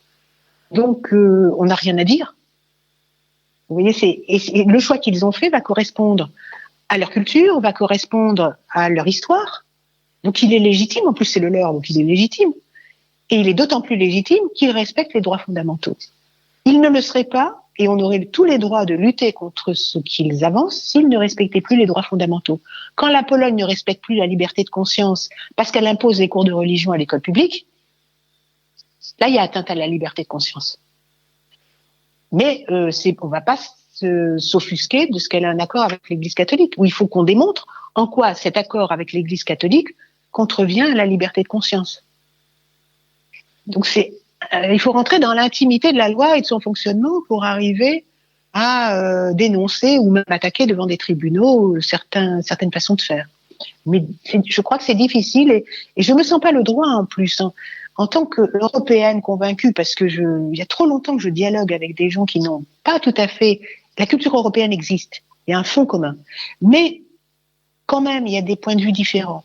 Et je me sens pas le droit de porter un jugement sur leur point de vue.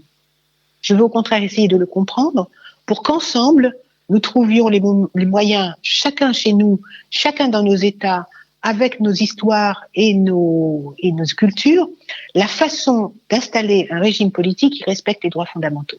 Je crois que c'est ça l'enjeu. Et c'est comme ça qu'on arrive aussi à dialoguer. Pendant très longtemps, malheureusement, les associations laïques se sont crues autorisées, parce qu'on était tellement fiers de notre laïcité, qu'on arrivait en Europe en disant « mais on a nous trouvé la solution, faites donc comme nous ». Quand les Français disaient ça, à l'époque on était 28, il y avait 27 pays qui rigolaient. Donc il faut pas rentrer dans cette logique-là. Il faut rentrer dans une logique de dialogue et de compréhension, je crois, et de coopération. Qu'en est-il de la gestion statistique des religions en France ? Bon, c'est toujours interdit de faire des fichiers pour dire un tel appartient à telle religion et le classer dans la colonne religion. Ça, c'est clair et on n'est pas prêt d'y renoncer. En revanche, vous avez parfaitement le droit de faire une enquête, une étude de marché qui demande aux personnes comment vous classez-vous.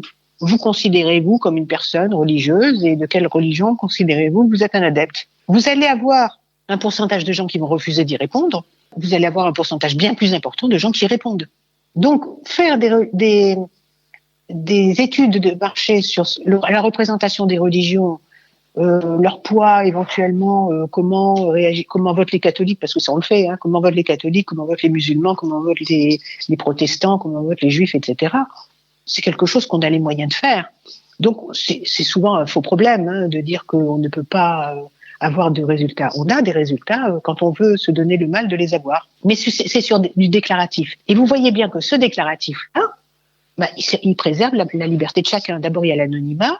Il y a le fait qu'on n'est pas classé définitivement. Il y a le fait que si on change, on va changer de déclaration et on a cette liberté-là. Donc, moi, je trouve que ce système peut répondre à tous les obstacles et les études sociologiques dont on a besoin, on peut les faire, encore une fois. Alors, où en est-on dans le camp des laïcs dans l'Union européenne ? Il est composé de qui ? Le camp des laïcs dans l'Union européenne, de qui est-il composé ? Est-ce qu'il est assez fort ? Est-ce qu'il se développe ou pas ? Où en est-on ? Alors, le camp laïque, il n'y a pas énormément d'associations qui sont représentées.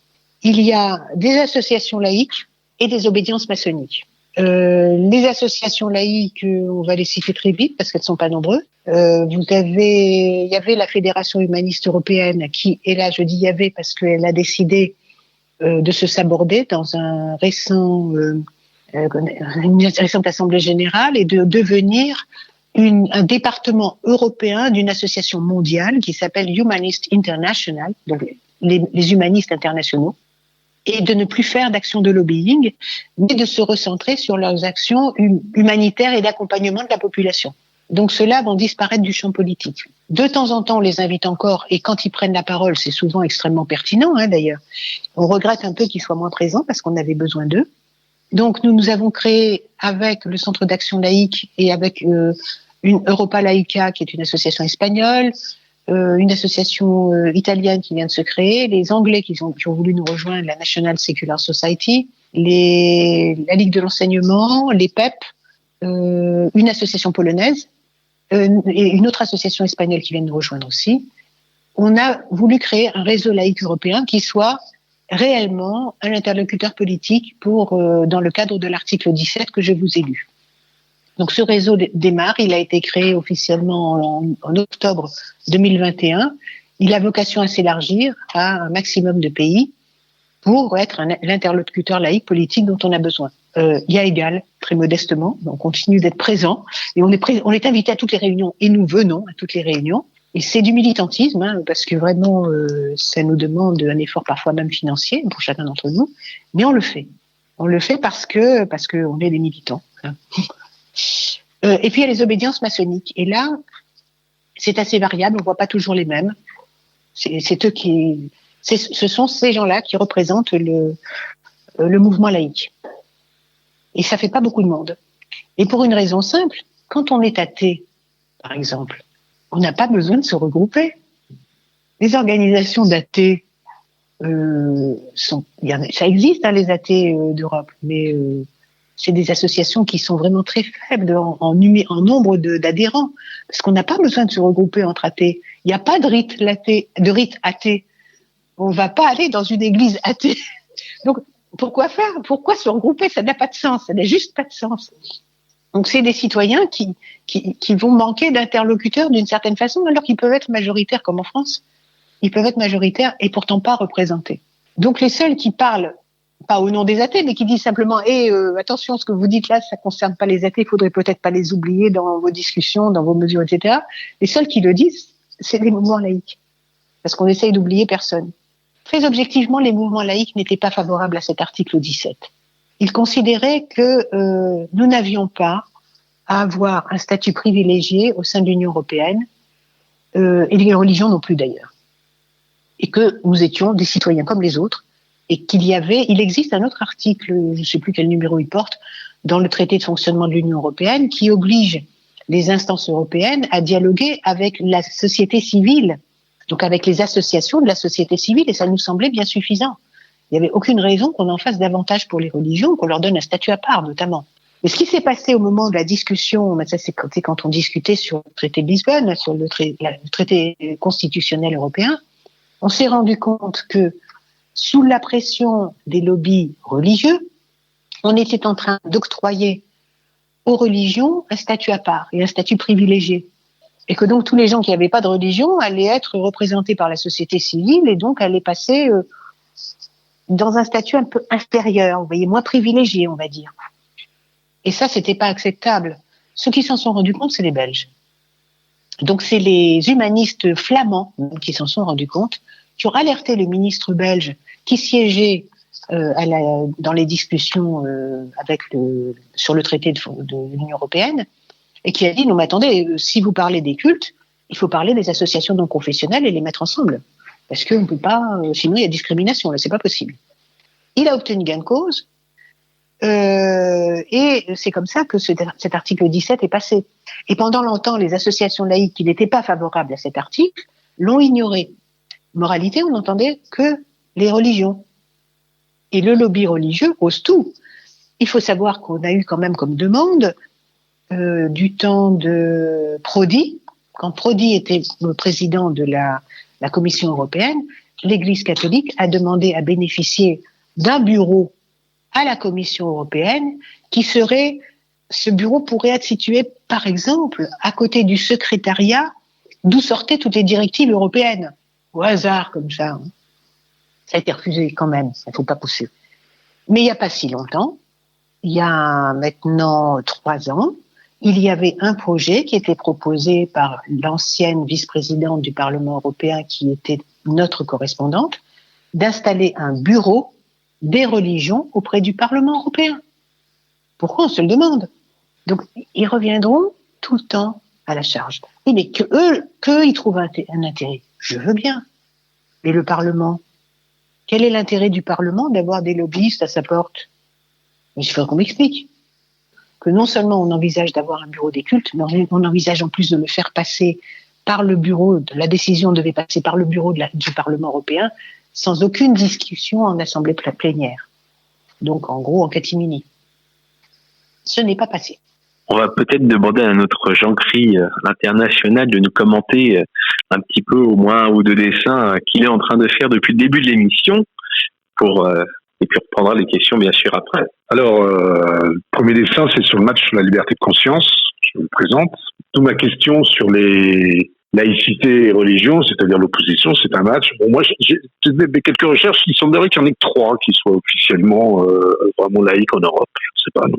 Donc un match laïcité et religion 3-24, avec effectivement, c'est pas gagné. Donc le match est encore loin d'être gagné. Un autre dessin sur le droit à la différence et la différence des droits. C'est ce que vous soulignez tout à l'heure.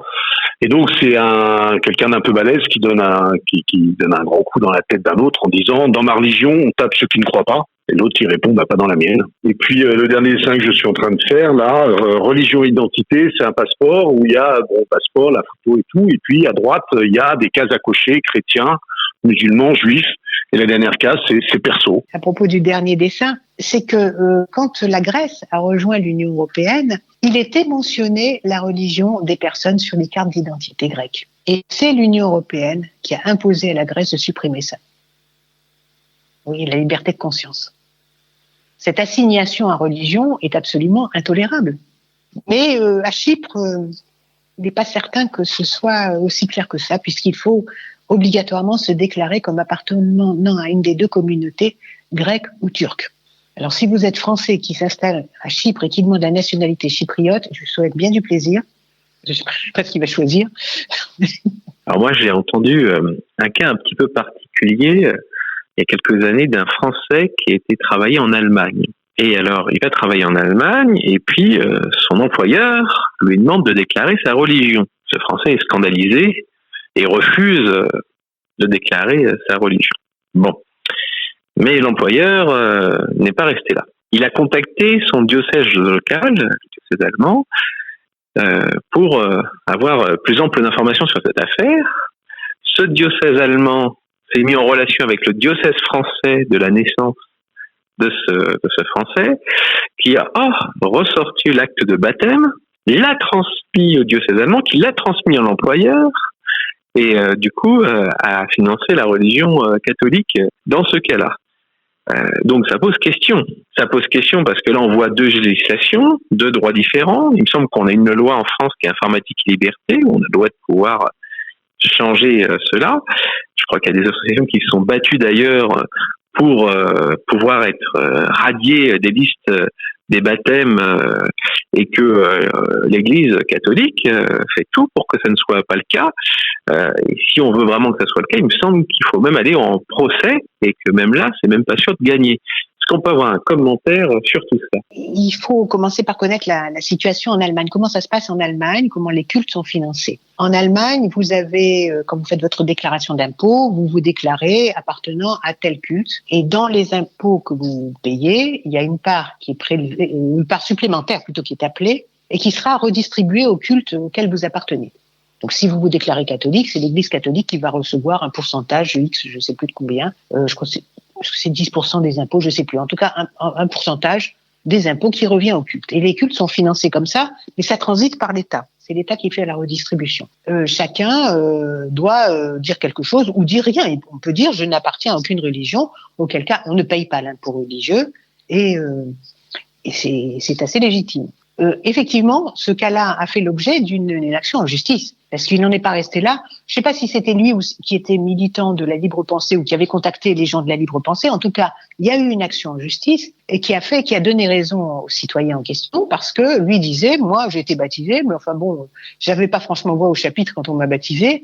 Aujourd'hui, c'est plus mes convictions et on n'a pas à m'imposer d'être catholique sous prétexte que j'étais baptisé quand j'avais un mois ou je sais pas combien, je sais même pas à quel âge exactement on baptise, mais enfin peu importe, il n'avait pas voix au chapitre. Et donc il a eu gain de cause. Et maintenant, les diocèses français font attention, ils ne délivrent pas cette information parce qu'ils n'en ont pas le droit. C'est à l'individu de dire si oui ou non il appartient à tel culte ou pas du tout. Mais les églises allemandes ont les mêmes problèmes que les églises françaises, c'est-à-dire qu'elles sont pas franchement pleines. Et encore moins du côté anciennement est-allemand, où on a beaucoup plus de gens qui se sont détachés des religions que de l'Ouest, dans l'Ouest. Et donc, ils ont des problèmes pour faire rentrer l'argent.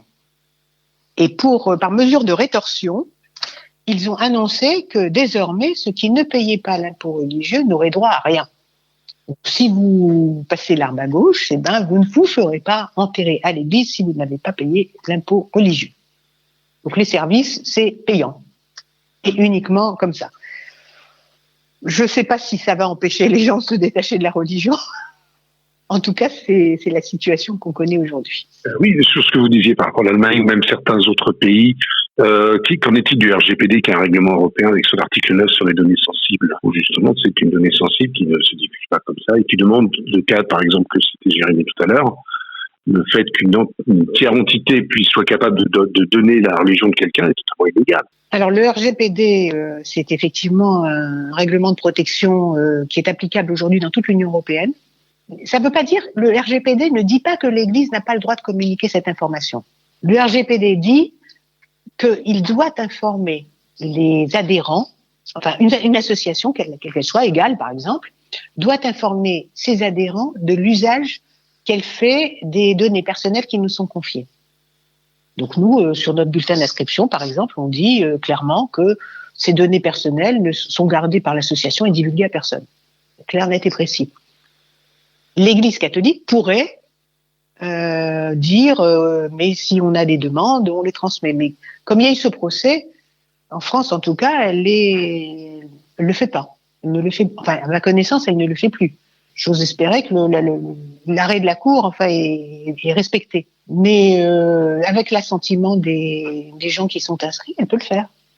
Il y a eu aussi, alors oui, chose importante, à la suite de cette action en justice, il y a quand même eu toute une vague de gens qui ont demandé à ne plus être... Il y a déjà d'abord des gens qui ont découvert qu'ils étaient encore inscrits sur les registres paroissiaux, alors que comme ils étaient complètement détachés de la religion, mais néanmoins baptisés quand ils étaient gamins, ils ont découvert qu'ils étaient inscrits sur ces registres et qu'ils ne souhaitaient pas être inscrits. Donc on peut demander la désinscription des registres. Ça prend du temps, mais l'Église accepte. On ne peut pas le refuser, elle n'a pas le droit de le refuser, justement en raison de tous ces règlements de protection de la vie privée des gens. Il y a un contre-exemple là-dessus. Je connais quelqu'un qui a fait, après avoir entendu tout cela, volonté de se faire radier des registres baptismaux. Donc, il écrit un courrier, ok, le diocèse lui répond, voilà, on a mis un coup de tampon pour dire à renoncer à son baptême, envoie le truc comme ça en disant, voilà, mais si vous voulez revenir, bien sûr, dans la religion catholique, vous pouvez. Cette personne a réécrit une lettre en disant, mais c'est pas ça qu'on demande, informatique et liberté, on a le droit de radier. Et l'Église a répondu pour une fin de non-recevoir et refusait de radier la personne. Donc, et ça, il y a pas beaucoup d'années que ça s'est passé. Vraiment, ça c'est très récent. Donc, ça questionne. Il faudrait aller en procès. Bon, cette personne ne souhaitait pas aller plus loin parce que pour mettre en place des frais juridiques là-dessus, ça paraissait un peu compliqué. Mais là, il y a vraiment un grand sujet, me semble-t-il. Oui, d'autant plus, ce sujet est d'autant plus important si les personnes concernées elles-mêmes considèrent que c'est injuste. Je veux dire qu'on a normalement un droit d'accès à tout ce qui nous concerne et nous avons le droit d'en demander l'élimination totale, enfin l'effacement. Ça, c'est notre droit absolu. Donc ça se plaide. Alors, bien sûr, c'est toujours embêtant et surtout en France, la justice est particulièrement lourde et particulièrement lente. On espère qu'un jour ça va quand même s'améliorer parce qu'on n'arrête pas d'être condamné par la Cour européenne des droits de l'homme pour déni de justice justement parce qu'elle est trop longue. Mais c'est le seul moyen effectivement qu'on a d'obtenir gain de cause et je pense que par une action de justice, il obtiendrait gain de cause. Et il faut juste avoir envie de le faire, ce qui est... Oui, je connais un peu le domaine. Il suffit de saisir la CNIL. C'est le droit ce qu'on appelle le droit d'effacement, le droit de rectification. Comme en plus le consentement n'a pas été donné à l'époque sur tout ce qui est utilisé aujourd'hui, puisqu'à l'époque, enfin moi, que j'étais baptisé, on m'a pas demandé mon avis, je n'ai pas parlé. Donc, et mes parents ne connaissant pas tous les droits, ce qu'on appelle le consentement éclairé, donc il n'y a pas écrit qu'on a le droit de diffuser les données comme ça. Et donc le droit de rectification et le droit d'opposition existe. Et donc il suffit de saisir la CNIL et en principe il y a 2 mois pour réagir. Ça c'est très intéressant parce que saisir la CNIL c'est gratuit. Voilà. Alors on a parlé de quelques pays européens, mais on n'a pas cité tous. Est-ce qu'on peut avoir quelques autres exemples de comment ça fonctionne dans les autres pays qu'on n'a pas cités? Je peux vous donner l'exemple de l'Espagne. L'Espagne sort d'un régime. C'est maintenant un pays largement démocratique, bien sûr, mais elle sort d'une histoire extrêmement proche de l'Église. Sous la dictature Franco, il y avait l'alliance du régime franquiste et de l'Église catholique, et d'une Église catholique pas du tout progressiste, mais au contraire assez rétrograde, et qui est aussi avec une présence très importante de l'Opus Dei. L'Opus Dei est une organisation catholique qui travaille à, renforcer le pouvoir de l'Église dans la société civile. Donc c'est une organisation secrète, discrète, qui travaille à ce que l'Église, à ce que les valeurs de l'Église se répandent dans la société. Voilà, pour le dire clairement. Il se trouve qu'en Espagne, l'Opus Dei est particulièrement implanté et que les ministres membres de l'Opus Dei le disent ouvertement. Bien que ce soit une société secrète, en France, vous ne saurez jamais qui fait partie de l'Opus Dei, sauf si vous arrivez à le savoir par une indiscrétion. En Espagne, c'est public. Quand le gouvernement Zapatero est tombé il y a quelques années, à l'époque, il avait installé le droit à l'IVG. L'Église combat ouvertement le droit à l'IVG. Il considère que c'est un meurtre des enfants qui sont normalement, selon eux, des êtres humains dès la première minute de leur conception. Que les femmes soient en danger, tout ça, ça n'a rigoureusement aucune importance. Un ministre, après la chute du gouvernement Zapatero, qui était un gouvernement de gauche, les élections ont mis au pouvoir la droite. Et avec la droite revenait évidemment l'Église catholique au premier plan et la morale catholique au premier plan. Donc un des ministres espagnol avait décidé d'abolir le droit à l'IVG. Ce qu'ils n'avaient pas prévu, ce qu'ils n'ont pas vu venir, c'est la levée de bouclier des femmes espagnoles. Et alors là, les femmes croyantes et pas croyantes, elles étaient toutes rassemblées pour dire non, ça va, cette liberté, on la garde. Donc, elles ont manifesté de façon très, très dure. Elles ont été soutenues. Il y a eu des manifestations à Londres, à Paris, à Bruxelles et puis dans d'autres capitales européennes pour les soutenir. Et le gouvernement espagnol a dû reculer. Et le ministre en question, qui était responsable de cette manœuvre, a quitté la politique. Dégoûté. Et il a démissionné du gouvernement et il a quitté la politique.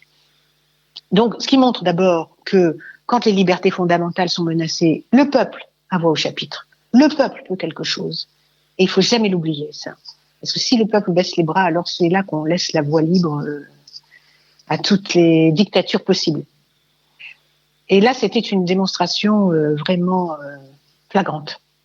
Alors, quel est le régime maintenant qu'il y a en Espagne? Il y a toujours un point important de l'Église catholique parce qu'il y a un concordat avec l'Église catholique et il y a des lois organiques avec les autres religions qui font que l'État, tout en étant normalement ne soutient pas une religion, il ne va pas définir quelle est la bonne religion, quelle est la mauvaise religion, mais malgré tout, il n'est pas libre, il n'est pas séparé, il n'est pas libéré ni affranchi des religions.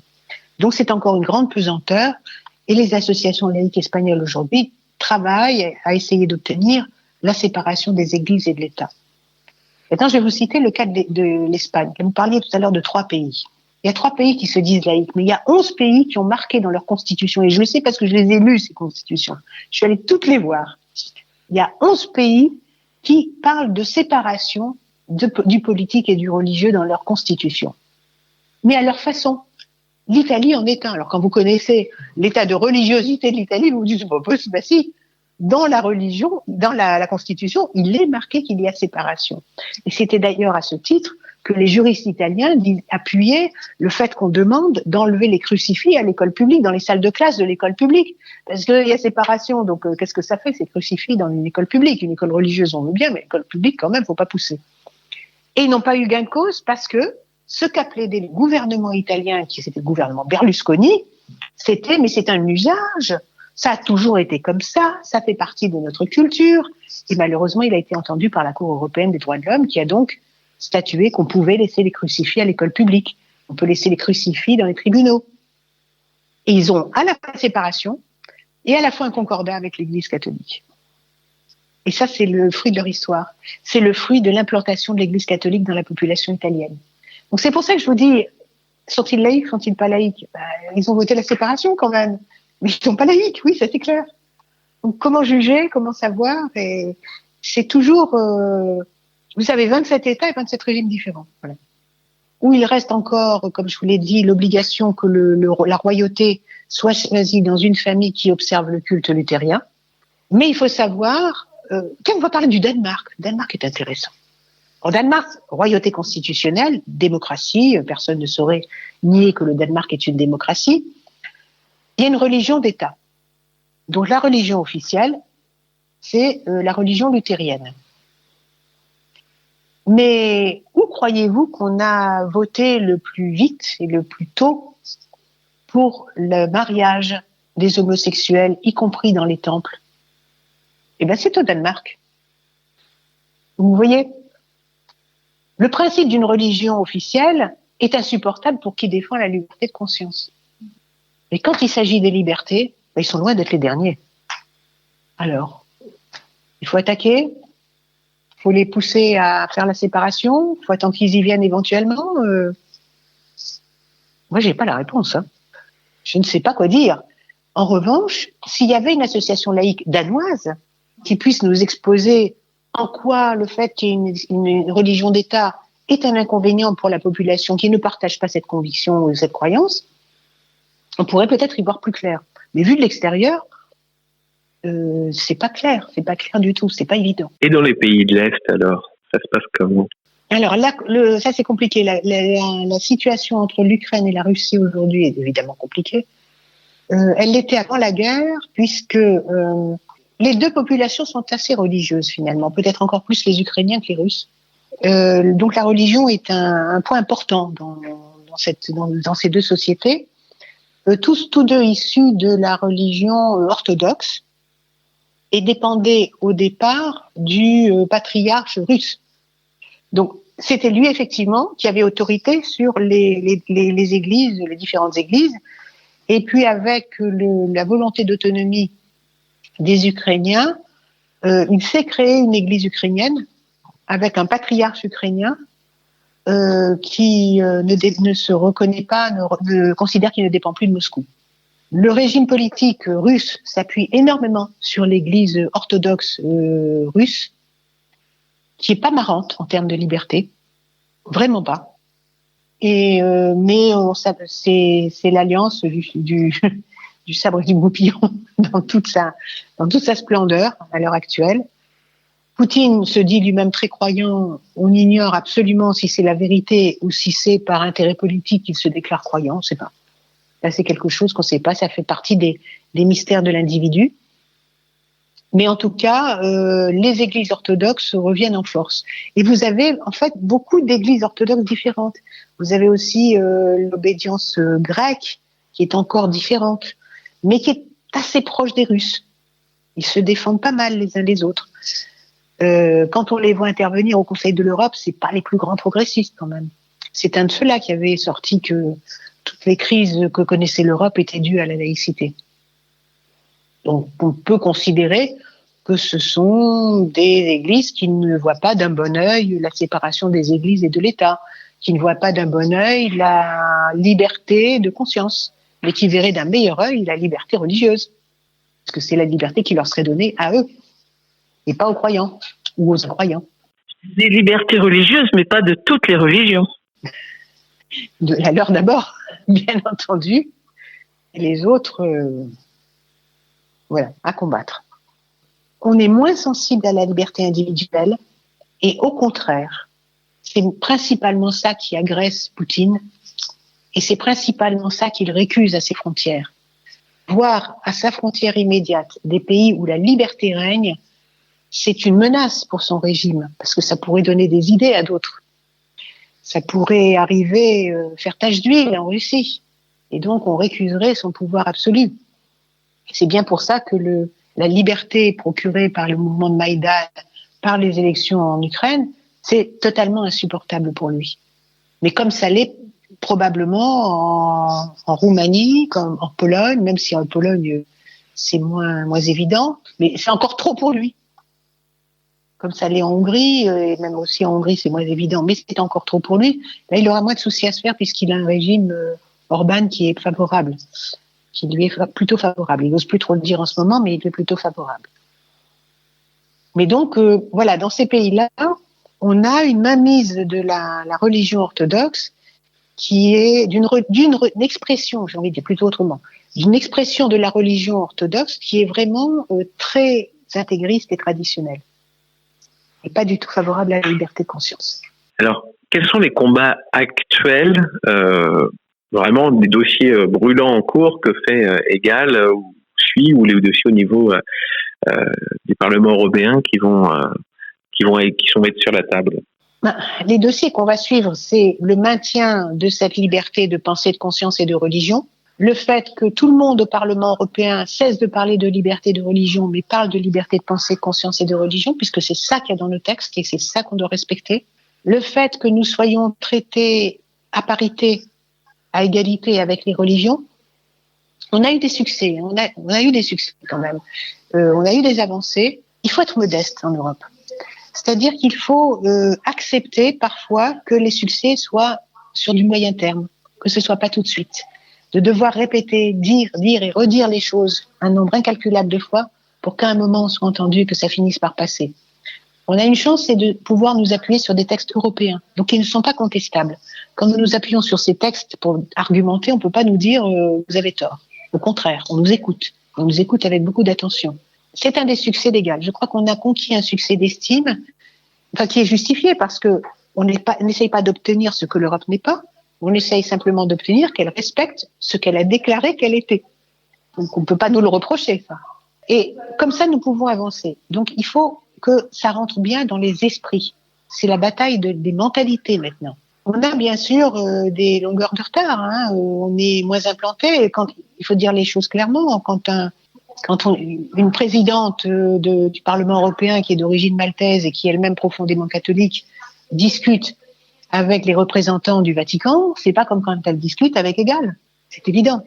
Mais je reconnais que nous avons chez nos interlocuteurs une certaine estime, parce qu'il y a chez toutes ces personnes, avec leur diversité de pensées et de convictions politiques, il y a chez beaucoup d'élus européens la volonté d'être respectueux de la règle européenne, et la volonté d'être équitable, de ne laisser aucun citoyen de côté.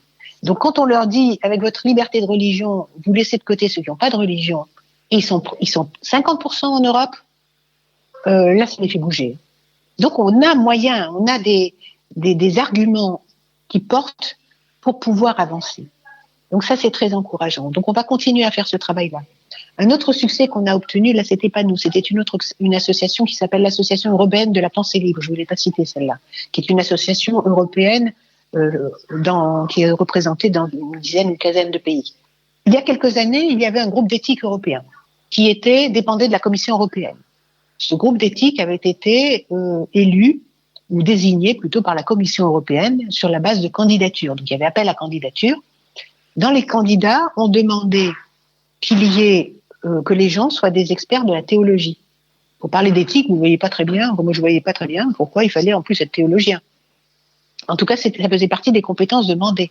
Le résultat, c'est que le groupe d'éthique européen, que personne n'avait vu passer la nomination, en tout cas pas les associations laïques, était composé sur 15 membres de 9 qui avaient quelque chose à voir avec les religieux. Soit ils étaient enseignants dans une université religieuse, soit qu'ils étaient eux-mêmes religieux, il y avait même une vie consacrée, on avait vraiment de tout.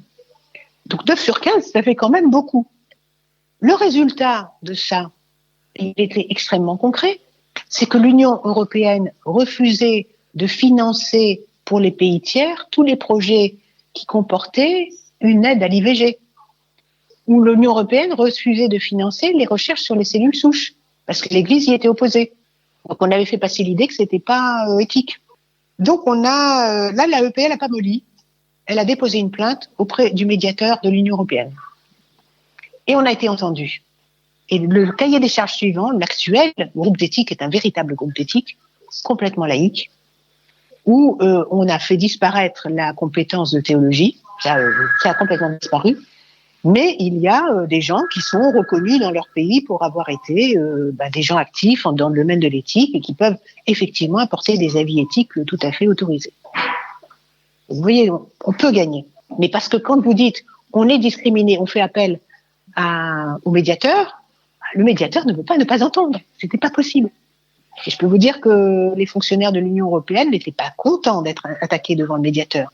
C'était la première fois que ça leur arrivait. Ils en étaient vraiment très, très affectés, on va dire. Vraiment très affectés. Et continuer à se battre pour que nos droits fondamentaux soient reconnus et que dans des questions comme, par exemple, l'intelligence artificielle, on continue à se poser des questions éthiques, des questions humanistes, qu'on ne pense pas que techniques. Comme par exemple, je ne sais pas si vous vous souvenez, au tout début du confinement, dans la crise de la pandémie que nous avons connue, tout au début du confinement, Ursula von der Leyen, présidente de la Commission, proposait elle-même d'enfermer les vieux. Alors comme ça, elle était sûre d'aller condamner à mort de désespoir beaucoup plus sûrement que du Covid. C'est parfaitement inhumain. Et la Commission européenne est revenue sur c'était le type d'une décision technocratique, en fait, qui faisait complètement abstraction de l'être humain et de ce qu'il était. La Commission européenne est revenue là-dessus, heureusement. Mais on l'a dit, nous l'avons dit à la Commission européenne, quand on nous a demandé notre bilan de la gestion de la pandémie, nous avons dit que nous étions heureux de voir que les éléments humains étaient revenus sur le devant de la scène et qu'on en avait tenu compte dans les dernières décisions. On avait été ravis que l'Union européenne prenne la main sur des commandes de vaccins, alors que c'était pas dans ses attributions, la santé n'est pas dans les attributions de l'Union européenne, c'est dans les attributions des États membres. Mais ils ont pris la main et on a pu avoir des vaccins, on n'a pas manqué de vaccins dans l'Union européenne, c'est grâce à ça. Donc nous l'avons dit. Mais le côté humaniste, le côté valeur, c'est ça qu'ils attendent de nous, c'est que nous justement qu'on mette du sens et de la valeur dans les décisions européennes, qu'on ne reste pas sur des décisions technocratiques. Et ça, nous pouvons le faire parce que l'éthique laïque, ça existe. L'éthique humaniste, ça existe. N'en déplaise aux religieux. Et donc, on peut exprimer notre vision des décisions européennes au travers de notre vision humaniste de la société. C'est exactement ce qu'on attend de nous. On n'attend pas qu'on fasse le panégyrique de la laïcité, mais qu'on dise l'éthique humaniste veut que. Et ça, vous ne pouvez pas le laisser tomber. On parlait tout à l'heure des sondages ou des études sociologiques qu'il peut avoir en France sur les déclarations des religions par les personnes. Alors, ce qui est intéressant, c'est que ces études se font sur des temps longs et on voit en France que cette fois plus de la moitié de la population française se déclare soit athée, soit sans religion, et c'est vraiment une tendance de fond puisque ça progresse. Est-ce qu'on a ce même genre d'études à l'échelle de l'Union européenne ? Il existe des études européennes, mais ça fait un moment que je n'ai plus vu de... Je pense que le fait que les religions soient en recul n'est pas étranger au fait qu'on hésite à donner des résultats d'études. Elles sont en recul partout.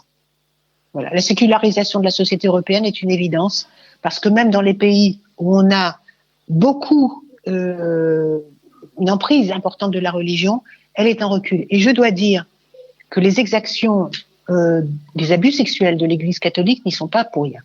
L'année où ces exactions ont été révélées en Irlande, il y avait d'une année sur l'autre 22% de la population irlandaise qui se déclarait sans religion, alors que l'année d'avant, ils se déclaraient catholiques. Donc, ça a eu un effet très négatif sur l'implication des croyants. Je crois qu'ils n'ont pas fini de payer ça encore en Europe. La désaffection est évidente. Oui, enfin par rapport à ça, puisqu'on parle de pédophilie, est-ce que c'est intrinsèque uniquement à l'Église catholique et ça ne touche pas, est-ce que ça ne touche pas aussi d'autres cultes ? Nous gagnerions à avoir des enquêtes sur toutes les religions.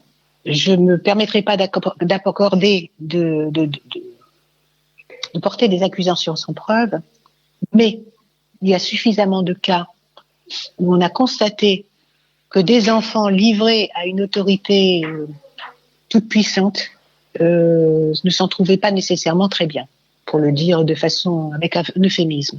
Il y a des exemples dans toutes les religions. Regardez, même dans le bouddhisme, qui est pourtant une religion qui est humaniste et tout, vous avez un des successeurs du Dalai Lama qui a fait son coming out en disant qu'effectivement, quand il était petit, il avait été confié à des bonzes c'était pas des bonzes, c'est des moines bouddhistes qui l'avaient violé. Carrément, il l'a dit. Alors, il faut enquêter, il faut vérifier, il faut quand même pas... Il y a des fois aussi des fausses accusations, donc il faut être extrêmement prudent dans ce domaine, mais il n'y a aucune raison que ça ne se produise que dans l'Église catholique. C'est évident. Et vous pouvez même l'avoir dans un mouvement scout laïque. Dès lors que vous avez des adultes qui ont barre sur des enfants, il y a un risque. Il y a un risque. C'est qu'évidemment, ça touche aussi toutes les institutions. Et il serait prudent que les responsables de ces institutions exercent une vigilance constante sur les gens qu'ils recrutent, leur passé éventuel, parce qu'on a quand même vu des gens qu'on a remis en contact avec des enfants alors qu'ils avaient déjà été condamnés par le passé. Donc il y a des choses comme ça ne doivent pas se reproduire. Vous l'avez dans le sport, avec certains entraîneurs qui ont abusé des enfants qu'ils entraînaient. Donc ça les met.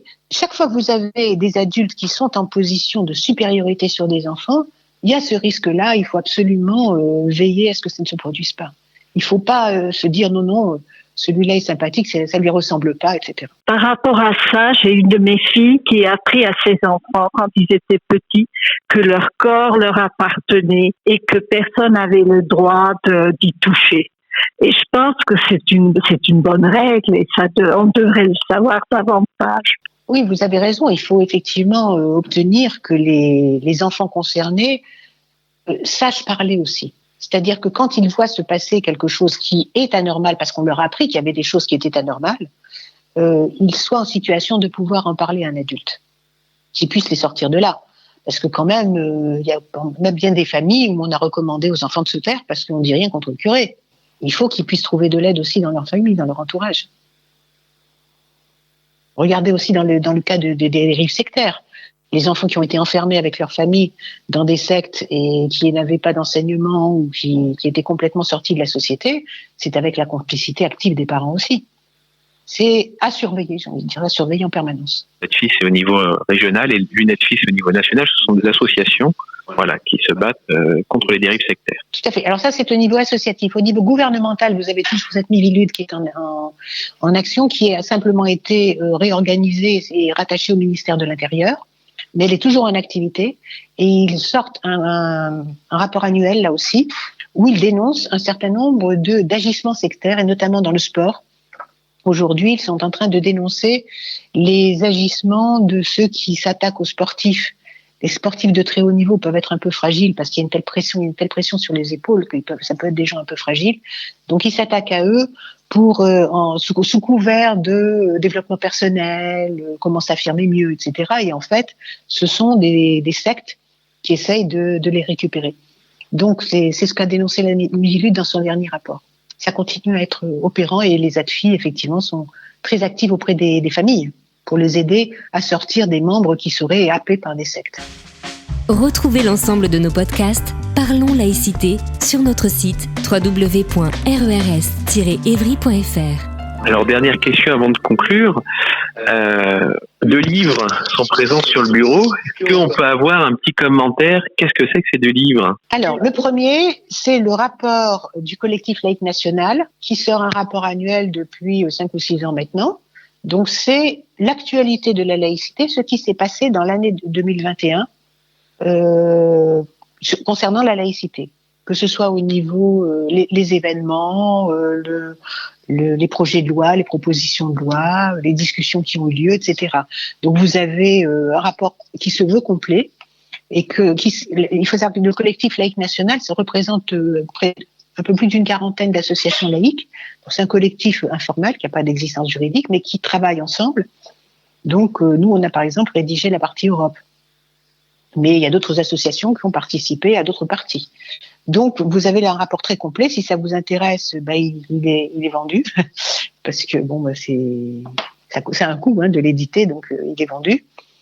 Là, c'est un autre livre dont je suis le co-auteur, donc avec Marc Horvitz, qui s'appelle Vivre la laïcité, qui est un livre d'explication sur ce qu'est la laïcité et comment la laïcité se traduit dans notre vie quotidienne.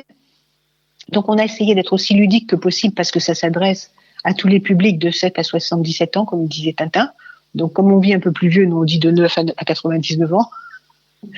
Et il est préfacé par Robert Badinter.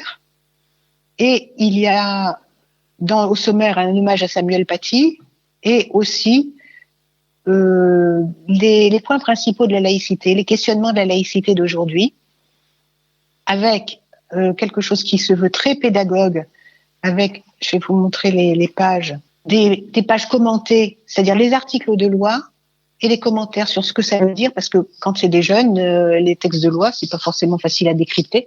Donc, il vaut mieux qu'on leur donne une explication à côté. Et puis ensuite, des textes qui explicitent... Alors, il y a une chronologie de la laïcité en France. Ça, on est les seuls à faire ça. Ça a été fait pour le dictionnaire de la laïcité. Là, c'était remis à jour dans cette dernière édition pour montrer que suivant les époques et suivant les régimes politiques que nous avions, quand c'était la République, on avait des avancées laïques. Quand on revenait à des régimes autoritaires, il y avait des reculades de la laïcité. Ça se brouille un petit peu avec la Ve République parce que tous les régimes sont républicains et on a à la fois des avancées et des reculs. Mais c'est important de voir comment cette laïcité, finalement, elle progresse, mais elle recule aussi. Et puis, il y a ensuite des dessins d'un caricaturiste qui s'appelle Nono et qui travaille au Télégramme et qui fait des caricatures politiques. Donc voilà, vous avez là, par exemple, pour illustrer la liberté de conscience. Alors, on a d'un côté une caricature de Poutine qui dit « En russe, ça se dit pas liberté de conscience », et de l'autre côté, vous avez le dictateur Moon Jae-in, le dictateur nord-coréen, qui dit en coréen du Nord, ça se dit pas non plus. Voilà, et vous avez donc quelques dessins, et ça se termine par 10 anecdotes, qui sont des anecdotes de la vie quotidienne. Comment la laïcité arrive à s'installer ou à ne pas s'installer. Et c'est des choses que tout le monde, tout un chacun aurait pu rencontrer, puisqu'elles sont toutes authentiques. On me les a toutes racontées où je les ai vécues. Et c'est des anecdotes très, très parlantes de la difficulté parfois de s'entendre sur la laïcité, ou au contraire de ce que ça apporte à des gens qui viennent de l'extérieur, qui viennent de pays où il n'y avait pas de liberté et qui tout d'un coup se découvrent complètement libres. Donc ça, c'est important de savoir ce que ça leur apporte, parce que vu de l'extérieur, ça nous conforte dans l'idée que on a quand même raison de défendre ce principe, parce que c'est vraiment un principe de liberté. Voilà, et celui-là est aussi à vendre, bien sûr. Parlons laïcité. Un grand merci pour cette magnifique émission de radio. On se donne rendez-vous le mois prochain. Le mois prochain, nous aurons Jacqueline Costalasco qui va venir nous parler des adolescents et de la laïcité. Donc, on se donne rendez-vous, comme d'habitude, le premier jeudi de chaque mois, de 17h à 19h pour l'enregistrement. À très bientôt. Cette émission est maintenant terminée. Retrouvez l'ensemble de nos podcasts Parlons laïcité sur notre site www.rers-evry.fr. Et pour rester informé de notre actualité et communiquer avec nous, rendez-vous sur notre page Facebook.